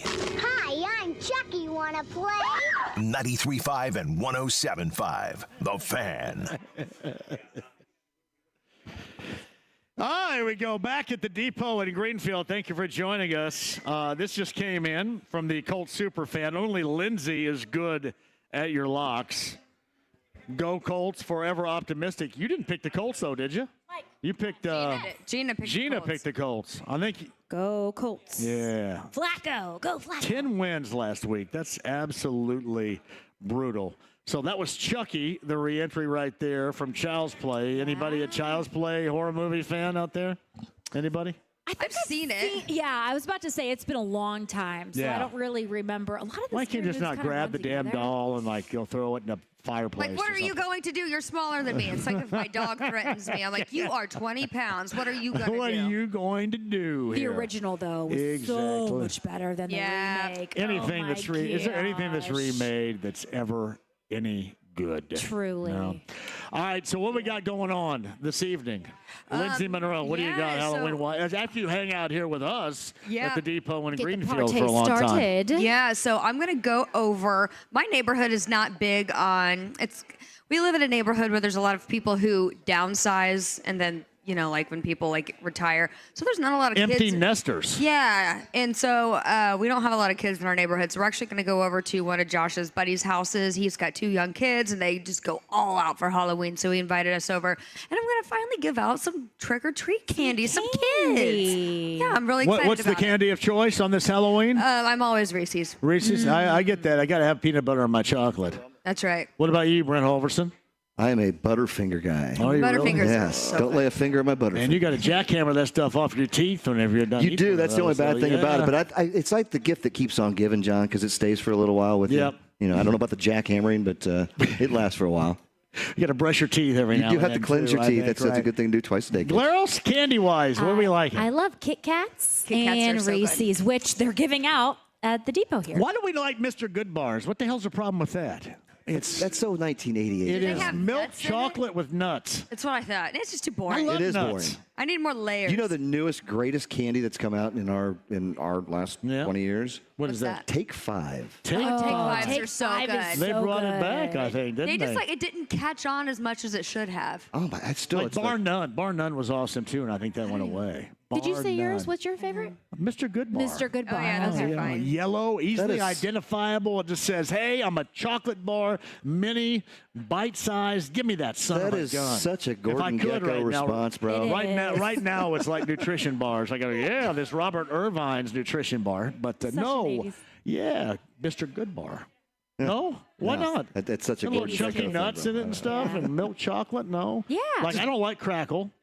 All right. Yeah, that's like a fake And when you Kit get Kat. older, that's when you start eating the special dark because you hate it, and then you get older and you go, oh, okay, I think I like it now. I like dark chocolate better than milk chocolate. Do you? Do you? That's weird. Not me. What about the $100,000 bar that's got a little mixture of Ooh, everything? that's a good in it? one, too. How about That's that? a good one. 100 grand. 100 grand. Is that what it is? Yeah. Yeah. I was like $1,000 bar. The I knew what he was worst, the talking about. worst Where ones I'm of all not time, going. the payday. Oh, I like Oh, Payday. I like Nuts. Payday. I like You know Payday. what, though? As I've gotten older, I've started to like Payday. And More. I'm like, Yeah. is that because I'm getting older? Yeah. I'm with you. I mean, I'm old and love them. Yeah. Joe Galt They're so says the good. whatchamacallit. The whatchamacallit. Oh, I love, I love whatchamacallit. Hey, I'll do a Fifth Avenue if I were. I like Fifth Honestly, Avenue. JMV, I thought you were going to say Mounds was going to be your favorite. No, I don't. Mounds. Wait a minute. Mounds. Almond It's Joy's like got chocolate. Almond Joy's got Chocolate nuts. with Mounds coconut. With the Yeah, that's- coconut. I could do coconut, but man, it's dark chocolate. I gotta have the nut in coconut. it, though. Yeah. Love. That's what I like. Dark No, chocolate, yeah. so no one has. It's not been fruity candy. Everyone's a chocolate. Oh, I love everything. I have such a sweet tooth. I love it all. Yeah. Peanut but- butter and chocolate all the way, though. I I think mean, we you all would can't agree beat it. on that. You can't. So wait, beat what's your that. worst? What's your Payday? worst? Who the hell candy? wants a payday? You I give me don't a like. I don't payday. like Well, the you do? Three Musketeers are gross. Like what is Yeah. I'm with that? you on that. What is that stuff? I hate in there? that. It's What that are- nougat. What's that The creamy? nougat. It's horrible. I'm What with is you on that. nougat anyway? Do we know? No, What the hell that's is why it nougat? shouldn't That's be why a no one thing. likes it. Yeah. I think nougat is some like How is it- mystery thing. how Let's are- put some nougat in there. How are they still in business? I still Nougat. see They them. it's probably like the parent company. And Because they're it's like, how we it make all of is. our Oh, money yeah. off of this. Because they put them. brand. Well, isn't that is it M&M's Mars bar? I think is that like Mars? Three Musketeers, right? Yeah. So you get them all together. You get M&Ms, and you get Snickers, and you get Milky Way, and you get Three Musketeers. Milky Way's another one. They sit there, and you end up eating Snickers. Oh, frozen Snickers. On the golf course. Hey, there's the worst right there. I love her, but candy corn is like the worst stuff of all time. Oh, is this candy corn? Yes. What is the this is the good absolute stuff. No, you were Teen talking candy corn. Good God Almighty! Thank you. Thank you. Thank you. You're gonna bring us some circus peanuts, She aren't you? brought us.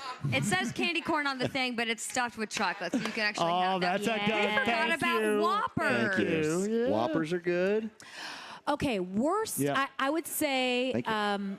The peanuts or That's for your the producer. candy coated, like what do they call them? Baked the beans. They don't make those anymore. Yeah, do that's- they? No, my parents. The red buy ones? They're them. gross. The red ones. They're gross. They are. Yeah. I don't know that I've had one in 20 years though. Yeah. Huh.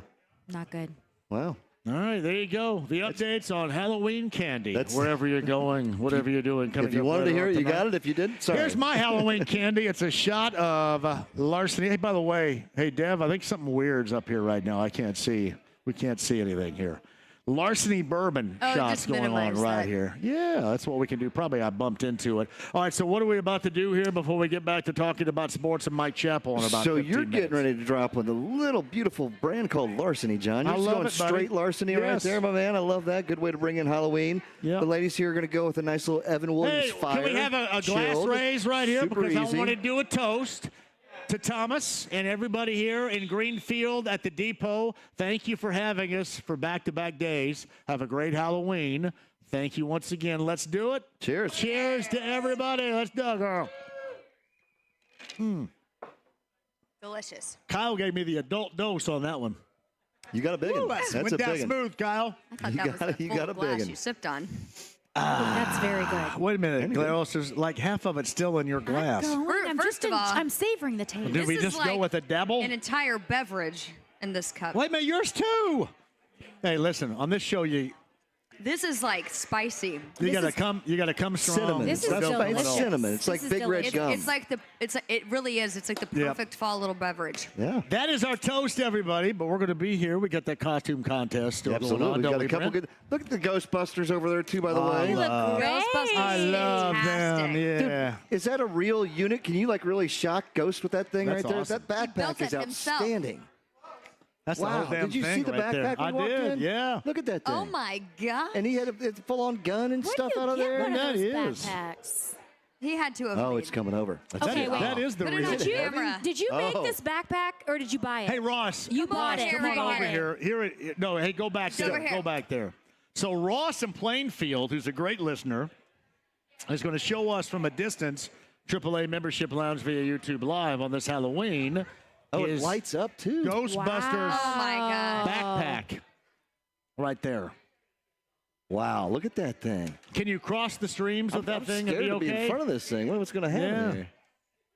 Man, that is right. I didn't see that was over there. I thought you just brought in your lawnmower. I mean, that's full-on gear right there. lawnmower. Look at that thing. I mean, well that's done, amazing. Ross. That's awesome, Ross man. right there. Ross, maybe the front Can I runner. ask where you bought it? He made it. Yeah. Crowdsourced? I love it.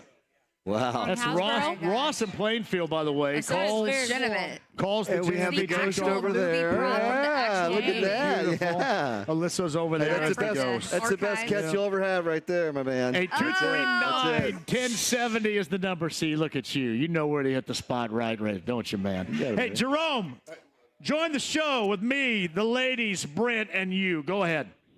Hey, man, I'm glad the Pacers won last night, but there's some glaring sicknesses on that team, man. Halliburton Glaring. and Nembhard- Yes, man. Halliburton and Nembhard, when he gets under pressure, they're dribble suspect, man. We need another big, man. I don't care if it's DeMarcus Cousins. I don't care if it's Jahlil Okafor. We don't have one spot on that front court where we can punish somebody or dominate anyone. We're getting beat because our 6'4" guys are guarding Tatum and Banchero. I don't understand how Halliburton is making $50 million a year and he doesn't want to take the last shot. Ben Shepherd should not be taking that shot. I mean, this is ridiculous. We got to get somebody out there. But in his defense, he did defer to Siakam, and it worked out well in the overtime. Right? I give him Yeah, but see, you gotta understand, man. In a 7-game series, Jerome, I get what you're saying. But I want Tyrese to orchestrate. And that's a part of orchestration. I do get what you're saying. To get to where he wants to go, where he believes he should be going, you're right. He's going to have to swallow that up and take that shot and live in that moment. But I don't think it's a bad thing, considering what type of player he is, to defer with his orchestration as he did. I mean, Siakam was absolutely on fire last night. So that was just, to me, a very good basketball decision. I agree. I think we're going to miss Wiseman because he was the one position we had where we could actually punish somebody in the paint with our size. We need another big. I mean, the guy, Jalen McDaniels, just got waived. There's a poor man's Ron Artest out there by the name of Stanley Johnson. Just go out and get somebody that can play defense for 7 minutes a game. Jerome, thank you for the call. I don't know about Stanley Johnson. The backup big kind of makes you wonder how this is going to go with Miles getting injured and obviously Isaiah Jackson getting those starters minutes. But I think all in all, against Boston, that probably worked out better because then you had Horford where they had to kind of match up with what the Pacers are doing. And Horford, who has been so good and so consistent, that was not his normal night for them. And honestly, you look back at Boston last night and all that the Pacers did offensively, but Boston missed so many shots that we watched them hit in the Eastern Conference Finals that they have hit so far this year, whether it's from three, layups. They missed so much near the basket. I just thought that was a night of good fortune that the Pacers had to take advantage of. And even after gagging that regulation lead away, they were able to do that in overtime. Brent Halverson, Lindsey Monroe, Gina Glaros. You guys still working on the shots here? That's like half a shot you've done right here. That's not working. Like a cocktail. One more sip. I'm enjoying it. Did you see me just down that like a man right here? That was like a man. Kyle came over with this man-size shot and said, "Man, take it." And the Had man, a long day on Wall Street. the man took it right here. Greed is good. Quick break. We'll come back to Depot. We're in Greenfield. Love to see you. Larceny Bourbon Locks, Luna Azul Tequila Shots, and Mike Chappell regarding the week's worth of Colts info and more. Top of the hour. 93.5, 107.5 The Fan.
Ride with JMV. She just goes a little mad sometimes.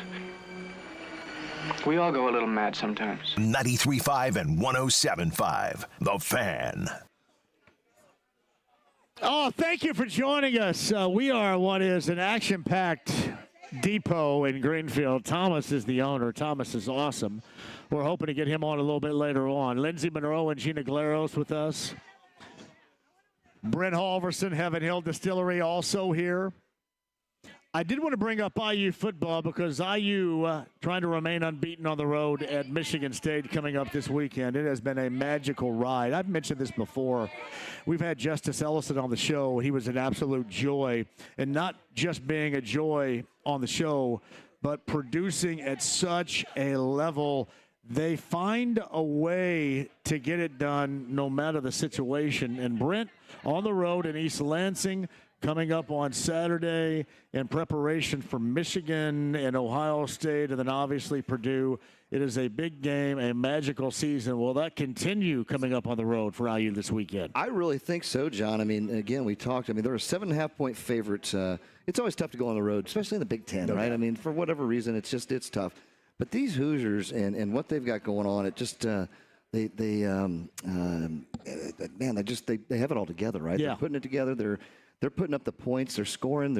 Everything they're doing defense-wise has even been pretty good. You know, against that Washington team, you know, they just pretty much controlled that too. I think they're going to do the same thing. I think they go in there and win this game 31-17, something like that. And that 7.5-point number, I really like that. I mean, again, I hate laying over a big touchdown in that kind of conference style, but I think the Hoosiers are going to go out and get it and keep going. They normally set the standard out there, and then no matter what they need, and it may not be great in a variety of areas, and I know Kurt Signetti mentioned that last week in that win that they had, but against Washington, you know, everything wasn't working, everything wasn't great, but they find a way not just to win, but to win going away by, you know, a pretty impressive distance no matter who they're playing. I think that's been what's been most impressive to me, because it just seems like that what they need, no matter the situation, somehow, some way, they end up finding it. Yeah, they really do. And I think so. Rourke's going to be back, right? I mean, that's a key too. I think. And shout out to Taven Jackson. And I like Taven a great deal. Sure. Because he's from Center Grove. He's a really good kid. And for him to step in and keep this win streak going, I was impressed about that. And you could see his maturity. You could see that. And impressive, to say the least. Yeah, and you know, he started a couple games last year, right? So he had it, but he did. He looked good. He carried that on. I think Rourke gives him a little bit extra kick, though. There's no doubt. He's like a college professional quarterback. I'm not suggesting he's going to play in the NFL, but he is professional in how he goes about it. He is a college professional, count on him quarterback. Absolutely. Yeah. But I think that will be a big boost for the Hoosiers to get him back in that lineup. And again, you're right. They don't lay off the gas pedal. They just push that pedal and go. And if they can put up 65, they're going to put up 65. Well, I mean, and he'll get in your ass regardless. I mean, you saw he got into Omar Cooper after he scored a damn touchdown last week. Right. I mean, he will get in your ass regardless. And it just impresses me how that level of buy-in you have seen from that group. And I think this goes to show you how good of a leader that he is. Oftentimes that gets tossed around in a variety of ways, but before anything else, Kurt Signetti is just a fantastic leader, and we have seen that in year number one. He is, and you know, it speaks volumes, too. Look how many people came and followed him over from James Madison. Yeah. 17 players or something like that. And I think that's helped the continuity of it, too. I do, too. I mean, that you have that synergy, if you will, right? They brought that. They've created that. They've done it all there, and they continue to do it. I think it's exciting to watch. I'm excited to see this game. And again, like we talked right at that, you got Michigan Wolverines coming to Bloomington. And then the big game over at Ohio State. You got and that. if you can see an undefeated Hoosier team going over there, that would be fun to watch. Lindsey and Gina here, too. Thoughts on IU before we hit a break? And by the way, Gina, good job. Thank you. It only took like 10 minutes. Good. 10-minute shot. Better late than never, you know what I mean? I am beating Lindsey. Lindsey's struggling on that thing right there. You know, I have to slap a nip on that thing. Just the momentum on with IU. I think they're on a roll. You like it, don't you? You've seen it. You went to the Maryland game, didn't you? I'm not worried at all. I mean, it's so fun to watch. This week specifically, or just for the rest of the season? For this week. Nah, you got to ride this thing. Yeah, See what yeah, happens. Don't worry yeah. about what the future's going to hold. Just enjoy it to where it is right And now. I have to and that's say, where the I mean, Colts are I right now, will- too. Yeah. So, let's win this week. yeah, just, hey, you enjoy what you're doing right now. Yeah. Try to, at Different least, if story you for can the win. Colts. All right, ladies, you can join us on the other side as well. Yep. Brent Halverson is here, the Depot in Greenfield. Thank you for joining us, man. We are having a great time today. More of me, more of you. The ladies and Brent and Mike Chappell, the latest from the Colts coming up on the other side. Do not go anywhere. It's 93.5 and 107.5 The Fan.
The Ride with JMV. Don't be afraid. No.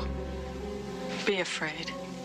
Be very afraid. 93.5 and 107.5. The Fan. All right, we're live at the Depot. We're in Greenfield. Thank you for joining us on Halloween. Rockwell re-enters with us right now. Brent Holverson back with us in a second. Gina and Lindsay, too. You guys can hang tight for a minute because got a little conversation with Mike Chappell coming up in a minute. I think Thomas is going to join us, right, Brent, as well? Thomas? No, 5:30, Thomas. No. We got to get you in. We got to get you in coming up at 5:30. Me and you and the ladies and Brent coming up here at the Depot. A lot going on today. If you missed the break right now, I was trying to throw the Whoppers candy from 10 yards away into Gina's mouth, and I hit her in the tooth, and she may have to go to the dentist. So, Are your teeth okay? I know it. Does it hurt? Does it hurt? God, hit you right in the tooth. Hey, did you tell? I was just talking to Mark over here at Greenfield. Did you tell them that I finally did get the shot? The third try? The third try? Yeah, the third one. No, I just talked about me hitting you in the tooth. Gosh. I heard it over here, too. I'll send you my loud. medical bill. Yeah. My dental bill. There's certainly we some. got her done, though. I know it. Look at that smile right there. I didn't want to knock your front tooth out or anything like that. That's People terrible. always say, they're like, oh, you have a great smile. I'm like, thanks, Mom and Dad, for braces, because, you should have seen it years ago. The Whopper toss here didn't go well. Okay. Gina, show JMV your picture. I did. I showed I want him to see an that old again because that's a picture good of my picture. brother Put it and- up. Put it Thomas up in the Thomas from Premier Weight Loss is here as well, too. And 45 down as we hit the 4-month mark. You look great. 45. You look great. We're going. I'm going to be like 180 here by Christmas. Is that your goal? 175, 180, something like that. And that's going to be too light. And then I'll have to put something back on. And I'm sure they coach you through that, like they do all of your. They do everything for me, yeah. They do. like, Because I can't do anything myself. I'm don't know. completely helpless. I didn't study I know that it. stuff. You know how much better I feel, though, all the way around? I can't imagine. Yeah, it is. Sure. Like this stuff I have on right now is like from 1991. So this is like How many clothes from times 91. did that button up make it on air when you were doing weekend mornings? Oh, really? How many times? I don't think this tie hasn't been worn since like the late 80s, early 90s right here. So yeah, true story. Well, you just keep it around and then it'll come back. I bet I have 75 ties in my closet. 75 ties. I think I have like 4 or 5 suits. Wow. Yeah, so I get in there all the time, Brett. You never knew, did you? Because I Never show knew. up in basketball shorts all the Yeah, time. I just thought you had a pair of long blue basketball shorts. I know, no, it's much different here. Nikes and So Brent and Lindsay and Gina with us. You guys sit tight. Mike Chappell of CBS 4 and Fox 59's on the Andy Moore Automotive Group hotline. Happy Halloween to you, Mike. You got trick-or-treaters in Beech Grove tonight? Yeah, but we're probably going to leave the lights off and just be screwed. I love the honesty. Well, I know. off. So please be kind to my car and my house. Please. It's just, we're not going to participate this year. See, I come from an era where for Halloween we used to soap windows. I know. Oh, yeah. Toilet paper yards and trees and throw corn at cars. Anybody else do that? Yep. I did a toilet paper. Yeah, we did thank you. toilet paper to our neighbor's house all the time. I threw corn at cars, and you know what? Our objective to do that back when I was growing up in the early 80s, mid 80s, was to get somebody to slam on their brakes and then bring their gun out and shoot at us. Seriously. That was what we did that for. And I got shot at 3 different times. Oh, my goodness. I have no idea why. Yeah. I don't know why that was such a thrill. I got shot. Some dude pulled a shotgun out and shot up at us for throwing corn at his truck. And that was kind of the objective. I mooned cars, too. Like half of Greene County saw my ass, Mike. That's just funny. Yeah. So it's weird how things – now we do all this. And I'm in jail for like forever for this stuff. The big thing we did with the corn, and not at cars. I'm not a complete moron like you to get shot at. He's not a felon. Right. Yeah, no doubt. Go ahead. What we did, you opened up the front door to the house, and you threw corn against our inside door, and it makes a lot of noise.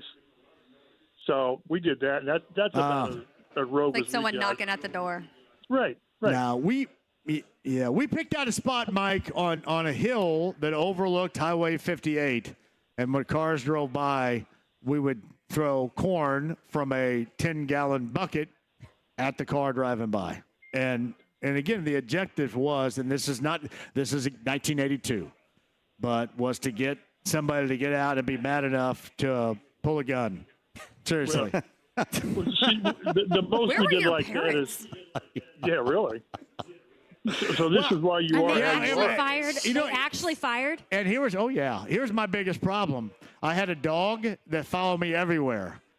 And I always got busted because somebody would see my dog standing up there on the side of the hill with all of us. So I always got busted because of my dog followed me everywhere back then. Well, True back story. in the day, again, I've been here on the earth a long time, but in Beech Grove, this is before 465 was finished on 9th Street here. We would be on top of the interchange throwing snowballs at cars. You know, we did that. one we hit was a Yeah. police car, so that didn't go over very well. Oh no! Yep, stupid. Yeah. Yeah. My well, brother and I and our friends in the neighborhood, we would build like igloos, and we got like shovels. What idiots! And threw the snow on a couple cars like going by, and these young guys, like teenagers, they got out of their car, and it was like Wanted to right fight ya? outside of our house, wanted to fight us. My brother and I were like, well, guess we're not going to do that again. I thought you We're lived in done with Carmel. that. You didn't throw like diamond studs and stuff like that. Shut You were at up. Carmel. What did you throw? Caviar. Everybody driving by. Here's some caviar. Let me throw it at your car right there. Hey, Mike, thanks for joining us today. The week has been wild, and this has kind of been for us a decompression from what has been a wild week. And I know you would know this more than anything else, and you probably understand my point of view here. But I know that Shane Steichen said that it was his ultimate decision, and Jim Irsay had nothing to do with it at all, although he was counseled on it. How much do you think that Jim had to do with this? Do you believe what Shane Steichen has to say? Largely, I do. I really think this has to be Shane's call, or the owners being too authoritative. I do think that they were in lockstep. They talked with the owner and with Chris Ballard, but doggone, you got to. This is what they didn't do back with Frank for different reasons, but you brought Steichen in here to do this. I think that they gave input, but I think this was Steichen's call for whatever his reasons, and we can debate that as much as you want. But I think this was, and it has to be, Steichen's call, or you just cut his feet out from under him in his second season. I just don't think that comes without some heavy consultation. So is there a coincidence more than just the way that it happened, the timing that it happened, from the bad play, the bad stats, the helmet tap? Did all this have a great deal to do with it at the end of the day? I think it was a little bit of everything, and I know that's a cop-out.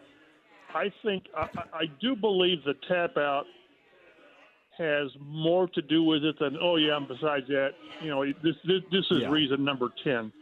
I don't know where it lists, but I really don't think Steichen wanted to do this. I really don't.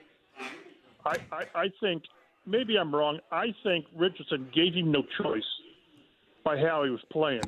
I really do, and the tap-out is just a very awkward thing to do, and wrong. Ryan Kelly told us out on Monday. That's something. That's a standard that we hold our players to different standards, and everyone I've talked to said the same thing. But I don't know how, when everything and this goes counter to everything that they said. That he's got to play. There's going to be growing pains.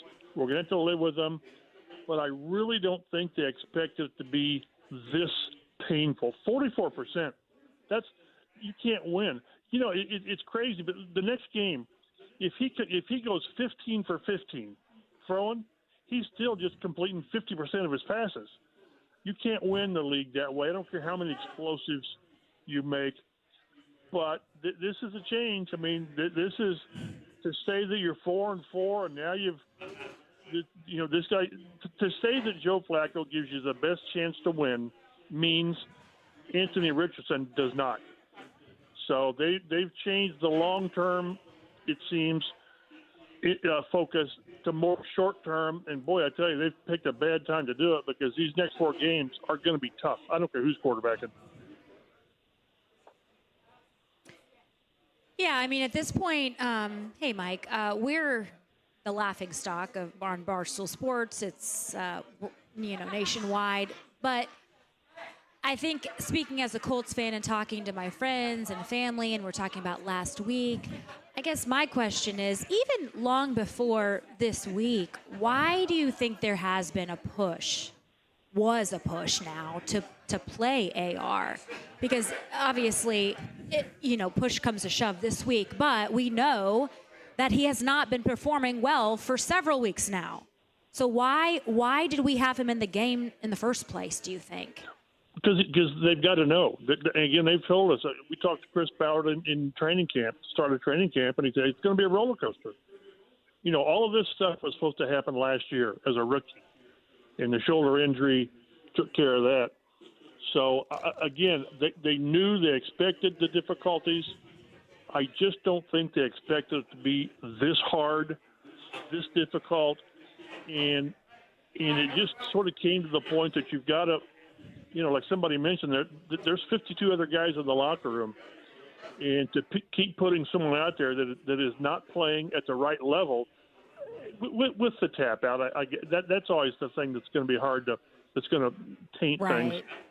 But if any other player, probably any other position, was playing at this level, they would be benched. They would have been benched. The difference is they invested the 4th pick last year in the draft on their future. All three, Steichen, Irsay, and Chris Ballard, agreed this was the guy with the 4th pick. And they've got to find out what he is. To me, the biggest issue moving forward, let's say Joe Flacco plays okay, and he finishes the season, and Richardson doesn't get back on the field. You go into next off season still not knowing what your 4th pick is.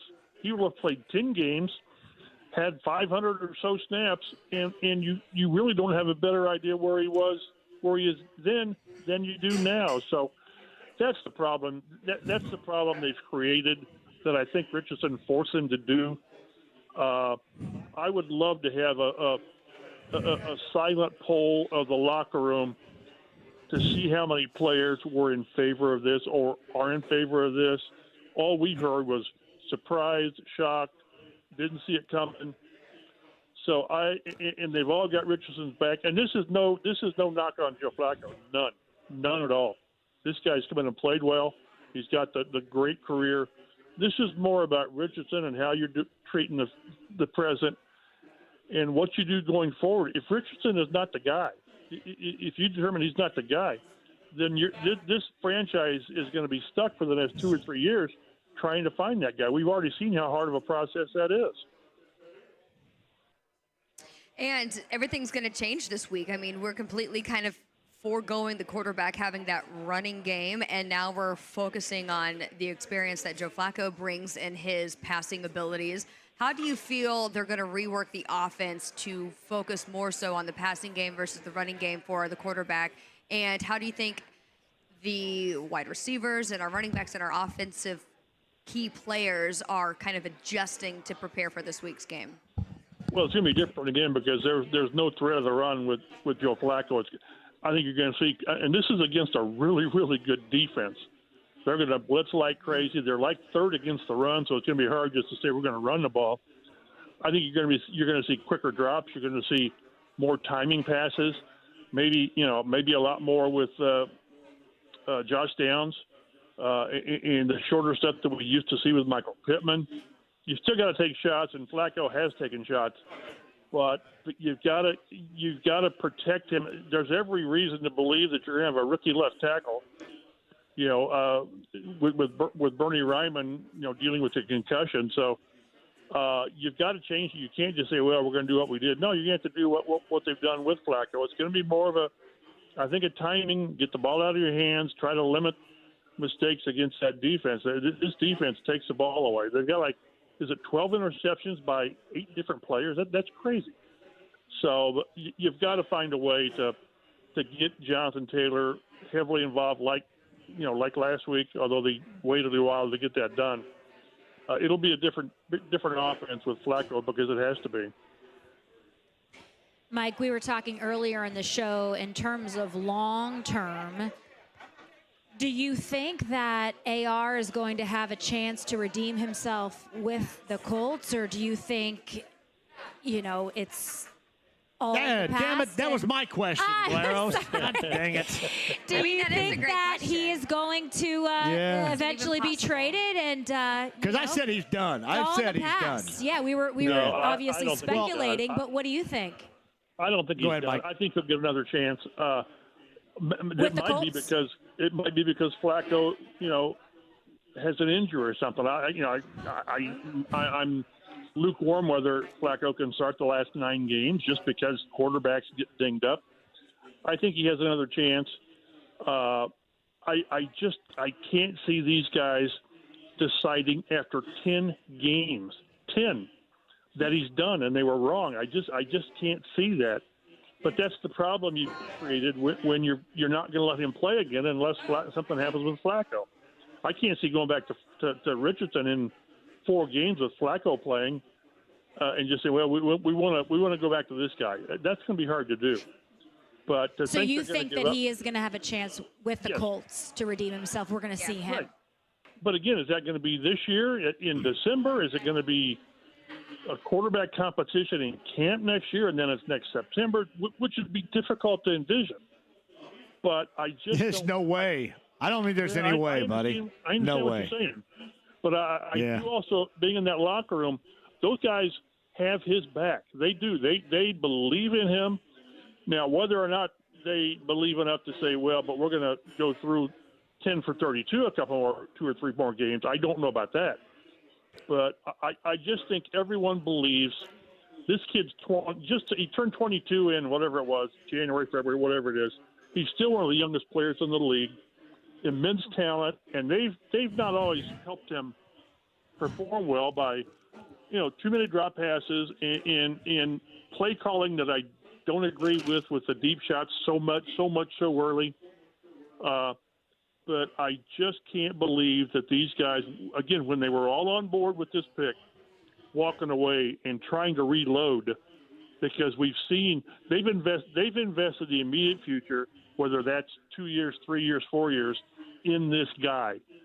And the one problem that there always is, and I've always said this, sometimes it's worse to think you've got the guy. It's sometimes better to know you don't have the guy. When you think you've got the guy, it takes you a year, 2 years, maybe 3 before you go away from him. Well, Ryan Kelly's going to get older. Braden Smith's going to get older. Q, Jonathan Taylor, DeForest Buckner. The rest of your roster gets old quickly. So it's very tough. They've put themselves in this position. First, they put them in the position by drafting him, which I thought most people, as I remember, were totally in favor of this pick. And now when it gets tough, and it's gotten tough, it's hard to have patience when you think, hey, 4-4, the AFC sucks. We could get that 7th position for the playoffs. But then where are you if Flacco gets you there and then you have a wild card and then you go into next year with what? So it's a very, very delicate situation they put themselves in. So Mike Chappell of CBS 4 and Fox 59. He's on the Andy Moore Automotive Group hotline. I think it's over. Now, I'd agree with you that Flacco's got to go a long way right now. So if he gets injured, then he does come back. I just can't imagine Mike an off season of, well, we're going to give him a chance to I agree. Win the spot. And yeah, I totally agree. I can't see it. And I can't see if he doesn't work out, if it is Flacco the rest of the way, then Chris Ballard's not the one making the decisions next year. That's also my opinion. Well, and that all comes up as well as you said. The team said this is the guy, and he's the one pulling the trigger and all this. And yeah, we'll see. That's why I say this is very complicated, and there's a lot of moving parts. The general manager, the head coach, and if you go to that extreme, you blow it up. You blow it all up. And then is the fan base ready for 2 or 3 years of rebuilding after going through the last 4 or 5 years? That's what everyone has to consider. Starting with Jim Irsay, we can argue whether something should have been done earlier. The last year or two. I'm not going to get in on that, but it's very difficult to ask for patience from a fan base that has already been patient.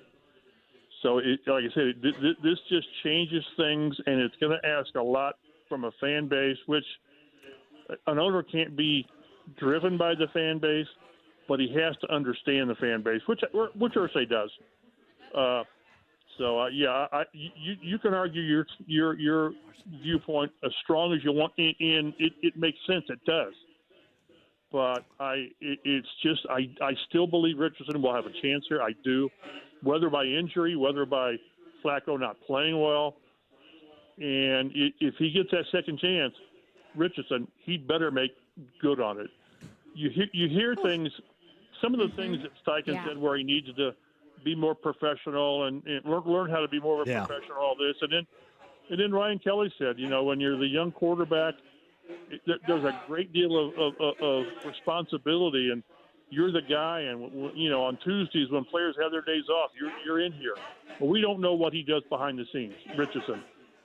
So I just think that I was told that they just think he needs to step back and catch his breath. But he was still very much part of the future. Where I'm getting that from a lot of people. I think he gets a chance here, but if he does, he can't fluff it away. He's got to make the most of it.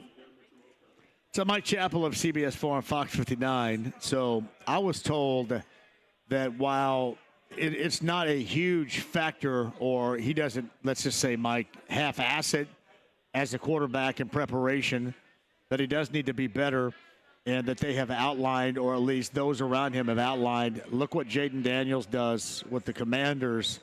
This is what you need to do, be more alike in your preparation with that. And then I also had been told, and this is pretty reliable, that he hurt his hip on that play prior to the tap out and didn't want to share with the world that he was injured again, and that's why he went with the "I'm tired," which ultimately was a hell of a lot worse than had you been injured in the first place. Had you heard any of that? That's pretty concrete right there from what I've heard. Now, obviously, as you could tell, it's certainly angled. But I will say this: I think those, Mike, that are on his side and his corner also understand what he has to do, preparationally speaking, as an NFL quarterback week after week, and they're looking for that from him as well. Yeah, I had what somebody mentioned was immature, and that maybe things were given to him, but more than being earned, and nothing's worse than being entitled and getting things. Yeah. So, I noticed on that hit, I agree. He took a hit on that hip, and that's what I thought initially is that's what it was. I tell you, one of the best questions, and I mean this, one of the best questions to Richardson yesterday was from Kevin Bowen, and he said, "When was the first time it came to you that was the wrong thing to do?" And Richardson couldn't answer it. It tells me that to this day that he doesn't think it was wrong, and he didn't understand the magnitude of what he did. One play, it was just one play, but. Yeah. Can you imagine how the Manning and Reggie and Edgerrin and Marvin locker room would have handled it if somebody would have tapped out for a play? So, bad look, and it could have been handled better. What I think was it Zaire Franklin said on his podcast, he should have just lied. So, that's what I said too. Yeah. So I don't know. We'll see. But anyway, I'll default to. I think he gets another chance here. But he's going to have, I guess, a much shorter rope and less tolerance. Maybe this is a wake-up call. I know that the Star did something where there's over the past many, many years how when quarterbacks, high draft picks get benched, they very, very seldom come back and are successful with that team. Now, we've seen other quarterbacks. They'll see one this week. But the Baker Mayfields and Justin Fields to a lesser degree, they go elsewhere and have success.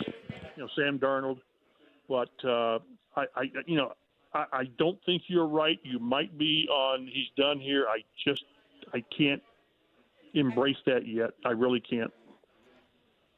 A lot of dominoes will fall after that if indeed he is not. Yeah. I just there's zero way that this fan base will embrace well, now you got the offseason and he can learn and get experience and all this. If he doesn't come back, it's over. I just think that's my thought. Anyway, very hard. It'll be very hard. You're right. Yep. Always a pleasure, buddy. Have a great Halloween. Keep that light on for a little bit. Yeah. Make sure that all those little kids in Beech Grove get candy. All I can do is give them like old media guides or something. I've got nothing to give them. So. Hey, give them slices of bologna. Give them coins. That's what Chuck Lofton said he did one year. Tomato soup. Did your mom ever try to feed you pickle loaf instead of bologna? Oh, heck yeah. I would eat pickle loaf right now. I love olives. No. Man, olives in that mystery meat's pretty awesome. Yeah, I don't if that were on my diet, I'd do it right now. Yes. They'd say what's in it. I don't know. Well, I'm not going to eat it if you don't know what's in it. So no, I don't do pickle loaf. Good to hear from you, buddy. Have a great Halloween. Be well, guys. Mike Chappell of CBS 4 and Fox 59 on the Andy Moore Automotive Group hotline. That is Gina Glaros, who was 10-6 in her picks last week. Makes me sick. I think I've got an axe to grind about that. Lindsay Monroe is here as well with the forecast for Halloween. How we looking in central Indiana for trick-or-treating? Spooky. It looks great if you're on the western side of the state. We've got one little batch coming through Hancock County where we're at right now. Did you say batch? That batch made me of laugh. Showers. That little batch. It's a batch of rain. She's about to wrap it up. So, yep, that looks pretty good. It's Lindsay Monroe, Channel 13. Brent Halverson is here, too. And more shots are coming, I guess. They're coming. The trick or treat. There's another shot. Thank you. And Brent rejoins on the other side. Thomas going to join us, the owner, too, right? I think. Yes, Thomas? yes, Yeah, he's Thomas coming up gonna here. Be here as well. Absolutely. Quick break. We'll come back. The Depot in Greenfield. You guys have been great today. We're doing a costume contest as well. The winner gets a bar restock from Heaven Hill Distillery. Gina, Lindsay, Brent, John rejoin on the other side. AAA Membership Lounge via YouTube Live. 93.5, 107.5. The Fan.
The Ride with JMV. Two friends coming for you. 3, 4, then lock your door. 93.5 and 107.5. The Fan. I like Super Freak from Rick James right here, the Depot. We're in Greenfield. Thank you for joining us. Where's Thomas, the owner here? I know Thomas Hilbert's right there, a Premier Weight Loss, which obviously has worked. You love that, Thomas. Thanks for coming, my man. Hey, thank you for coming out, too. What's that? Oh, that's very kind of you. Thank you very much. I am dressed up as Gordon Gekko today. Looking good. The Gina Galeros. I knew exactly who you were when You we did walked not. in. You Yes, had I no did. idea. Yes, I did. She has good history. She listens to all the old I'm hit or music, miss, but I love the Michael old Douglas. I love Wall movies. Street. Yep. Yeah, that slick back You man. like Fatal Attraction? Yes. Yeah, it's great. Man. That's actually a good one. Rabbit getting boiled. Was that a son or a daughter that he had right there too? It was a daughter. It was a a- daughter. Daughter, I think it was. Yeah. His child? Yeah, his child. See, it's funny. I loved Ann Archer. His wife in that film was Ann Archer. I was always had a big crush on Ann Archer back in the day. So I always That's a thought, what are you great doing, movie. man? Come on. This generation could learn a lot from watching that. Well, you get your rabbit. That's. Is that a verb or is that an adjective? Getting your rabbit boiled. Boiled? Yeah. Is that a verb or an adjective? Yeah, I think it is. Thomas is going to mount up with us as well. That's Gina Galeros and Lindsay Monroe here as well. Hi, Lindsay. Well, happy Halloween. Happy Halloween to everybody. She's brought you this fine forecast for Central Indiana this evening on Halloween. I'm going to get blamed for After this. what has been great for 30 days, and then you swoop in with this. You know, though, at least, the temperature's comfortable, and it's like a little cloudy. It's not snowing, very right? Halloween. It's not snowing. Pretty sure it Take it. sleeted on Halloween last year. I think it No, had it several. grappled. What was It that? grappled on Halloween. What's grappled? That's a meteorological term. It Dippin' Dot did. Grappled. That's a grapple, those little dipping I've heard of you things? grappling Dippin' Dot. I things grapple with people too. before, but I grapple, but I enjoy it. It's Brett a great Halverson. He's our betting analyst, Heaven Hill Distillery. Somebody's going to win with a costume, the bar restock. Thomas is the owner of the Depot. We got Thomas. Thomas, how are you, buddy? I'm doing good, Where are buddy. you How are down you there? doing? Good, man. Thanks for having us today. By the way, we're going back to back. Bud Light Blue Friday is right back here tomorrow afternoon. I think that's a blessing on our end. It is. I love being out here. What a great place. Whose idea was all of this, Thomas? You know, I just happened I work in the city and big fans of Greenfield. They've done a lot for me in my life. So this building was coming down. They were going to tear it down. Did you go to Greenfield Central? I went to Eastern Hancock. I'm a Royal. So You're a Royal. Yeah, I'm a Royal. That's but, like Mark Engel King? Yeah. We call him Engel Puke. God bless Mark. Engel Puke is one of the legends from Eastern Hancock. Yes, he's about 3 years behind me in school. But Is he really? Yeah, they were going to. I think he played wide receiver at Franklin College. Yeah. But they never threw the football, so he was really good there. It's okay, He put up a lot of numbers. Yeah. So no, but they were going to tear the building down. I just happened to be the guy to buy it. Took 2.5 years. I had some my gosh. awesome partners, Ronnie Riggs and Brad Parton. But we made it happen, and it's just becoming an incredible establishment. It's iconic right here, right now. I didn't know. I saw the floor. Yeah. Where Yeah. you've got, Yeah, what's that about over Lindsay there? told me about Yeah. this. What, the glass floor? Yeah, the glass floor is awesome. Whose idea was and that? I'm That's blessed. great. My buddy was building the Hudson Towers actually in New York City. Yeah. And he's a glazer, and he come up with the idea to put glass on the floor, and he helped me design it, and there it is. So. That's like Silence of the Lambs stuff. Oh right yeah, over there. I think my ex-wife's down there or something. I'm not sure. It puts the lotion on the skin, or else it gets the hose again. So how did you come to find out that, okay, hey, this building's coming down unless I buy it and do something Yeah, with the it? mayor told me it was over. It was like it's coming down. The city was building a concert venue over here. my gosh. We were blessed, and we've had 13 great concerts this year. We got 13 lined up for next year. So very blessed. So there's a lot going on downtown Greenfield, and we're just happy to be a part of it. You know, Thomas, I mean, when we first met, I think it was about a year or so ago, we were sitting here, had a chance to meet you. What I've seen you guys do and what you're producing out of here, my friend, is outstanding. And he mentions music, John. Yes. Right over there, that's also a little area you can go out, and they have a full-on little bar there, all the amphitheater outside. the music, the acts that you guys are bringing in here is tremendous. So a little bit about that. What is that? It's kind of the summertime run, right? Yeah, we're a big supporter of the city of Greenfield. They kind of book with Tony Seiler all the concert venues, and we're a big sponsor of that. But we had Chris Cagle here last year, country music artist, and we got another big act coming in for Freedom Fest this year. Can't let that be known. Whitesnake. I gotta be quiet on that, but it's close to that. So. I think you should have Whitesnake play over here. Close to that. I like that. Do love some country. Any country acts coming this The girls are country right here. You can't spoil it. No, we had spoil Chris it. Okay. Cagle last year, so we're going to go on next year. So, but it's been a lot of fun. We're happy to have you guys here and make all this happen too. So this we're doing this again tomorrow too. We got Bills Colts tickets to give away on tomorrow's show. That's so what I'm Bud talking Light about. Blue Yeah, Friday. yeah, and the Bud Light is so excited.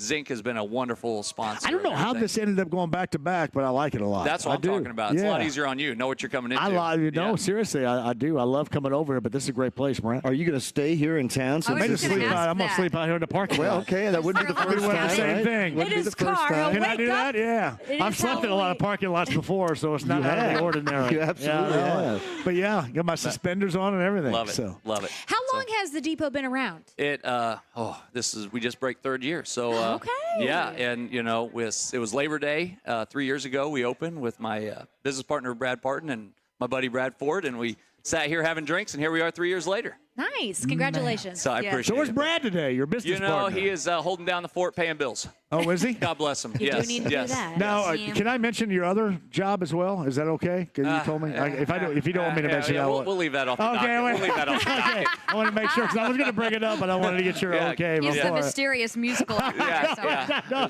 hey, I completely understand why. No, I completely understand why. Now, do you guys have music here ever? Yeah, we have a lot of going into wintertime. We have a lot of Friday night acts in here. Yeah. We get a lot of locals and. Brings people in from Nashville to come try to help them out a little bit, and Now, where's your setup here? Oh, at it's the all right depot for here. it? It's all right in here. here. Yeah, they set up in this corner, and they'll line the tables on top up there and listen to music. But yeah, we hold about 250 people in this. Wow. What do you guys got going on this weekend? Nothing. Nothing? Thank God. I just got Is it back. way out? I just got back from the Steelers game on Monday night, so I'm Oh. still recovering from Steelers the Steelers. Yeah, game I'm a on closet Steelers fan. Are you really? Yeah. My good friend Don Miller from Oregon talked me into being a Steelers fan. Now I can't get out of it. Like how long ago was this? About 6 years ago. Dang, those Steelers So every year we go to fans. Steelers games. Yeah, season ticket holders. See, normally when you find Steelers fans around here, it's because of the 1970s. And Yeah. that was before the Colts got here, Yeah. and you just love the Steelers then, and you love them now. That's different for you. I still wear the Lambert jersey. I'm a big Lambert guy. So, but yeah, it's a lot of fun. But I'm a big Colts fan too. So. I got you. And my Fighting Irish. Hey, give everybody your hours here. Oh, it's we're open from 11 to 10, other than Sundays, and we open at 10 in the morning on Sundays. So. Awesome. Hey, well, again, thank you for having us, my man. Thank you for all you do for us at Heaven Hill Brands and everybody. I mean, your bar's outstanding, your staff's outstanding, your food's outstanding, the decor. This place is it's got a good feel, good vibe to it, man. So Love it. We're going to drink some more larceny real quick. Absolutely. I love it, my friend. And the girls want to come back, too, so we'll bring the girls back. That's I don't know right. if they're coming back tomorrow because they may be worn out after Halloween night. And I love the outfits. Outstanding outfits. Gorgeous. I mean, look at the I'm telling crew. ya. Look at the crew No. who came here tonight to Love support. it. I know. There's I'm so many telling great you, they costumes. love it. Hey, All right. man. Awesome. Thank Thanks you, for guys. having Thomas, us. We'll thanks, see you bud. again Appreciate tomorrow. it. Thank you. Thomas is the owner of the depot here in Greenfield. Great spot, huh? I didn't know you were doing a back-to-back. Back-to-back. That's Bud awesome. Light, Blue Friday, Bills Colts tickets tomorrow. Didn't this just happen? Oh, it happened not too long ago somewhere else, right? That we Did were, it? I thought so. Maybe once at the Noodle. Maybe it was, I think. maybe it was Noodle. Maybe Yeah, that's what I was once thinking at the about. Slippery, which, by the way, I think the Slippery Noodle's coming up. Hey, speaking of which, I'm going to tease this. Are you privy to the news? Next week, we're at the Noodle, right? Is that true? I know I'm breaking some news here. Is that where we are next week? Because somebody's going to have a chance to win. You know what the Moyer Fine Jewelers is doing with Breitling, the watchmaker, the Swiss watchmaker. They have Colts watches. And somebody that plays along with us next week can win a Breitling Colts watch. Wow. Yes. It's only $9,500, by the way. Is that it? Yeah, which is awesome. And I've had it on. It looks spectacular. Seriously. Well, that From Breitling. sounds awesome, and you are correct. We are at the Slippery Noodle, which is going to be a fun. We will do that. More information coming. I'm going to cut the spot coming up tomorrow, but more information coming with Breitling.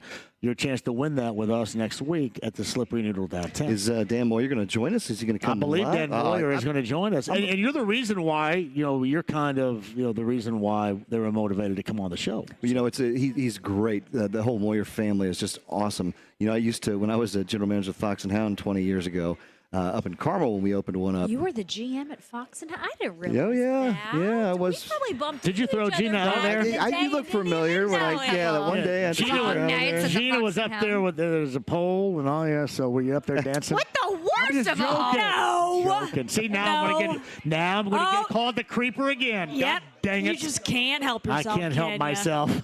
I can't. The Fox. Were you at the Fox and the Hound a lot? A little bit. Did you go the here one and in there. Castleton or Carmel? And the one in I Carmel? think once in Castleton, a few times in Carmel, and I was like, young and 20, 22, 23. Yeah? Yeah. Okay, well, at least you were over 21. I was. No, Carmel was a different animal because it was all ages, right? That was an all ages one. The 82nd Street He's like store. back here nervously. Please don't say 19. She had a really good fake ID, man. Yeah, Really she good was still. fake. I was like, wait a second, where are you? No, they were night and day locations. But yeah, I was at the Castleton store for 3 or 4 years, and then opened the Carmel store up, and then got in the liquor business. and it's been great. Oh yeah, absolutely. Here we are. But no, Ladies, what's Dan it- Moyer, Yeah. awesome guy. His daughter, I want to say Maddie. And his daughter went to high school with me and my brother, Carmel. She wants to be. Great She wants to be a Yeah, hand great model. family. She wants to be a hand model Yes, for Moyer. for their Be a wrist Dan, model. if you're listening, I want Yeah. to be on the Christmas tell him. catalog. Yeah, Oh. hand model. Well, hey, the Moyer family is awesome. I hired Maddie. She was a hostess for us up Yeah. there, so I got to know him pretty well. And Awesome. he's just a great guy, great family, great operation. And I'm excited to hear that they're going to be a part of, of next week at the Noodle. Standing right there. All right, well, we'll conclude coming up on the other side with Brent, Gina, Lindsay. I'm John. We're at the Depot in Greenfield. Thank you for joining us today. Back here tomorrow with Bills Colts tickets to give away on a Bud Light Blue Friday. And closing up this show and the Colts Daily Update, top of the hour, 93.5, 107.5, The Fan.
Ride with JMV.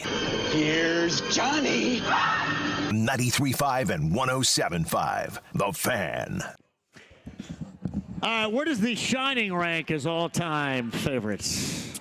It's up there. That is a good one. I love The Shining. You know, the great spot So about long, though. that whole place in Estes Park, right, where it's filmed, is just a beautiful area. You walk in there, and you just see those two girls standing there. It's just like that. And then also twins. in Dumb and Dumber, we landed on the moon. That was inside the Stanley Hotel is where that's If you've been to French Lick in that hotel before, it looks exactly like the Overlook. Yeah. I mean, you go around the corner and you think one of those twins will be standing there. Yeah. Oh, yeah. No, you go, wait a minute. They're the twins. Now, I like it, too.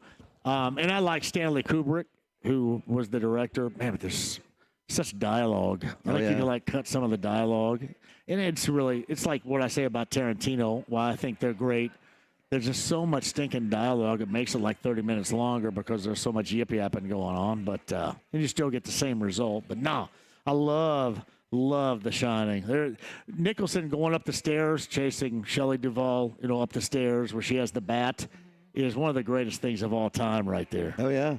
I mean, everything about it. The whole thing, right? Like you said, there's a lot of dialogue. But when they're in the bar and the old music going on, the whole ball going on, then they go out and there's 19 feet of snow and their car won't start and it's trapped in there in the maze outside. It's a classic, wild. but It is classic. I didn't think it was like a scary. Then, I understand. Yeah. Do you guys think the original Exorcist? I watched it and I didn't think it was like super scary. Very much like Too Jaws. cheesy anymore. Because Watching it of back. stuff you can't see and you kind of believe that could happen. Yeah. You believe that you could be possessed by the What devil. if? Like you're going to go swimming. Like people stayed out of lakes and pools back in 75 because they were scared they were going to get attacked by a shark. True story. That's just kind of, it's the suspension, right? Yeah. And that's what you get with that. I still don't walk alone at night. With and two, the music. Yeah, I don't blame with you. both this musical scores were great right there too. The I music used makes to a watch. big difference. So my uncle introduced my brother and me to Blair Witch Project. Do you remember that? Oh, yeah. That was like the first movie of like It's everything tight, looking yeah. like it was filmed on its own. documentary. Right. Yeah. And he told us like, "Oh, this is real." And I swear, Yeah, up I'm until telling you. about like 10 years ago, I thought it was real. Yeah. Nightmares for Oh, there was months. like an alien movie that they made to be like a documentary style, and I swore it was like real. Yeah. The Martian. No, I forget what it's called. Great movie. I love Yeah, The Martian. let me go ahead I and need to catch search- Matt Damon here in space. Yeah, that's Because realistic at the right end- there. at the end of the Give me my movie- big space catcher's mitt so I can my catch this God. guy floating up here. But they showed like real life clips, or like these are real recordings from the documentation of the alien invasion. It was in Alaska. And then later I learned that those were all actors too. I felt so bamboozled. Bamboozle. So Lindsay Monroe, what's the update look like weather-wise for the We're trick-or-treaters good, tonight? yeah. Like if you're in the Indy Metro, the rain is out. Where we are over on the Hancock County east side of town. Looks like we're good now too. If you're in Newcastle, if you're down in Shelbyville, it's still raining for the moment, but we should be pretty good here. Go ahead. Yeah, with these temperatures, ahead. I feel like this is nothing compared to anything It's we've dealt coming. with in the past. Yeah. As long as it's like, it's pretty mild out there at I least. love it. Handel's handing out free ice cream for everybody That's that what she trick-or-treats told me. tonight. We are That's not, what but I we're heard. open until 10 o'clock. Our house is my parents' house that's where I'm going next is the Handel's house, because for the first few years we have always handed out Handel's coins for ice cream. In the first Oh. couple years, kids were like, "What the heck is this? You give 'em a sugar no cone? candy? What are these coins?" But now they know it's good for ice cream, and they're like, "Yeah, we've We're had going to some the repeat Handel's visitors. house." We're going to Handel's house." Lindsay, I got a question for you. Yeah. Saw you over there. You've got this big, beautiful map. what is the best route to find the most accurate weather outside of 13? Listen to you. Well, if I don't want to call you at 4 in the morning, right, and say, hey, Lindsay, what's the weather gonna be like today? What's the best app? I'm a Weather Channel guy, but what's well, got if you anything want for me? like active, like where's the rain? When is it moving out? I love this app called Radar Scope. It is a paid for app. It's $9.99 a year or something like that. But it's great. It gives you like live radar, and then you can loop it for an hour. But it also has like multiple panels. So say like we had some rotating storms, I could pull up the velocity scan. I could pull up the correlation coefficient, which I like to use in What like does that winter mean? weather events. What kind of nerdery is this? What does that mean? It's the like dual polarization radar. So normal radar just goes like one wavelength. Yeah. A dual pole goes 2 wavelengths, so it kind of crosshairs different particulates. Digs in a little bit further and gives a little bit more. It'll be like, oh, these are all rain droplets. These are all the same. So all of the same droplets are the same color. So, for instance, if there was some frozen precip in there, it would be a different texture. So the radar would pick up on that, and it would display as a different color. So we would know there would be like a hail core. We would know if the rain is starting to freeze at different levels of the atmosphere. So you can kind of compare that. Wow. So I really like this app, and it also has You are lightning on data. there. You're on there a lot. Yeah. So if I we're do like at an see you. outdoor event or something, and I could see like we're within a 10-mile radius of a lightning strike, that would be like an indication to evacuate like a stand or something. So yeah, it's great. It's a great live app. Well, But it's not radar scope. But that's not for like a future forecast. It's kind of like The what's now. going on. The now. Yeah. The Depot in Greenfield's our location today. We'll be back again tomorrow. Bud Light Blue Friday. The product. Anything new going on, Brent? You know, we've got with the grain of glass that's recently come out. I think you've had a pleasure of trying that. And I think you I've had the pleasure of trying Waters it. Campground. The cinnamon is fantastic. The Evan Williams Fire, nipping on that. It'll keep You you don't have nice to and brush your warm. teeth for like a week. Well, we'd still Kidding, advise to I brush don't your want teeth to. just to kind of Kidding. keep the pearly whites clean and There's stuff. some sugar in this, I think. Listen, Yeah, look at not a lot. Claire It's Elsa's just teeth. nice She brushes her teeth like every 5 minutes. Well, that's good. It's a good thing to do, especially after all this candy. But no, a lot of good things coming on with Heaven Hill Brands, John, and you know, like I say, holiday season is Eggnog here. coming up, buddy. Eggnog, I'll tell you right I've now. seen it. It's the number one eggnog in the world. Yes. And if you're a fan of it or you want to try it, get it now because it's out in the market right now and it goes quickly. I mean, there's like I think we have 6,000 cases in the state of Indiana, and as soon as it hits the floor, people are preparing for. You've got, well, of course, tonight a good reason to drink some eggnog, roll into Thanksgiving, and then holidays with Christmas as well. So the eggnog is out there, and again, all of the other brands are out there. You know, treat yourself to some good old larceny as we've been doing today, or you've been doing. And I have been doing a lot of it. Yes, Elijah it's right there Craig. from me. Hey, thank everybody for coming out to the Depot too. As Oh, we're here again absolutely. tomorrow, Thanks for but having it's a great place. It is. Thank you very much. And for we coming also out. have we're going to give away the bar restock. We've got some really good We outfits do. out here. We're going to make We a little do. decision right after the show here. So thank you guys for supporting the holiday here at Depot with us. All right. Thank you very much. All right, Lindsay, when you on again? Channel 13 WTHR? Yeah, that's right. We'll be back weekend morning. We have got a lot of it's Taylor Swift weekend in town. I don't even know if that's Friday, Saturday, and Sunday. Friday, Saturday, Sunday. Can I say something? Yeah. She showed me her outfit for. Oh, I have a secret outfit T. Swift on that I'm going to be wearing on Saturday. If nothing else, you'll want to for tune that. in for that. She looks pretty smoke up on the side of the JW Marriott. That's a good picture. You ain't seen nothing Yeah, yet. she looks Lindsay. smoke. Lindsay. Lindsay's going to look Lindsay's smoke gonna on bring the Saturday. Is it bedazzling? Isn't that the whole thing? It's like It is bedazzling. bedazzling. All right. I'll be watching. All right, but that's that. Awesome. Anything to ladies. add there, Gina? Anything? Gina will be passing out Candy. Candles coins. Watching WTHR, Lindsay and Matthew. All right, all right. Brent, thank you very much. I appreciate it. Thank you, Everybody have a great Halloween Hey, happy later on Halloween, tonight. guys. Thank you This for is holding. fun. Now, I've got Colts Daily Update, and Josh Down's going to join coming up on the other side. But you guys sit tight. Great job, Dev. Appreciate that. The Ninja. Got to thank Kendall, who has been here as well. Michelle Kiefer, who's over there being awesome. We love Michelle. Thomas Hilbert's been hanging out. Thomas here, the owner of the Depot, where I'm going to be again tomorrow from 3 until 7. We've got Bills Colts tickets on the Bud Light Blue Friday tomorrow. We're at the Noodle.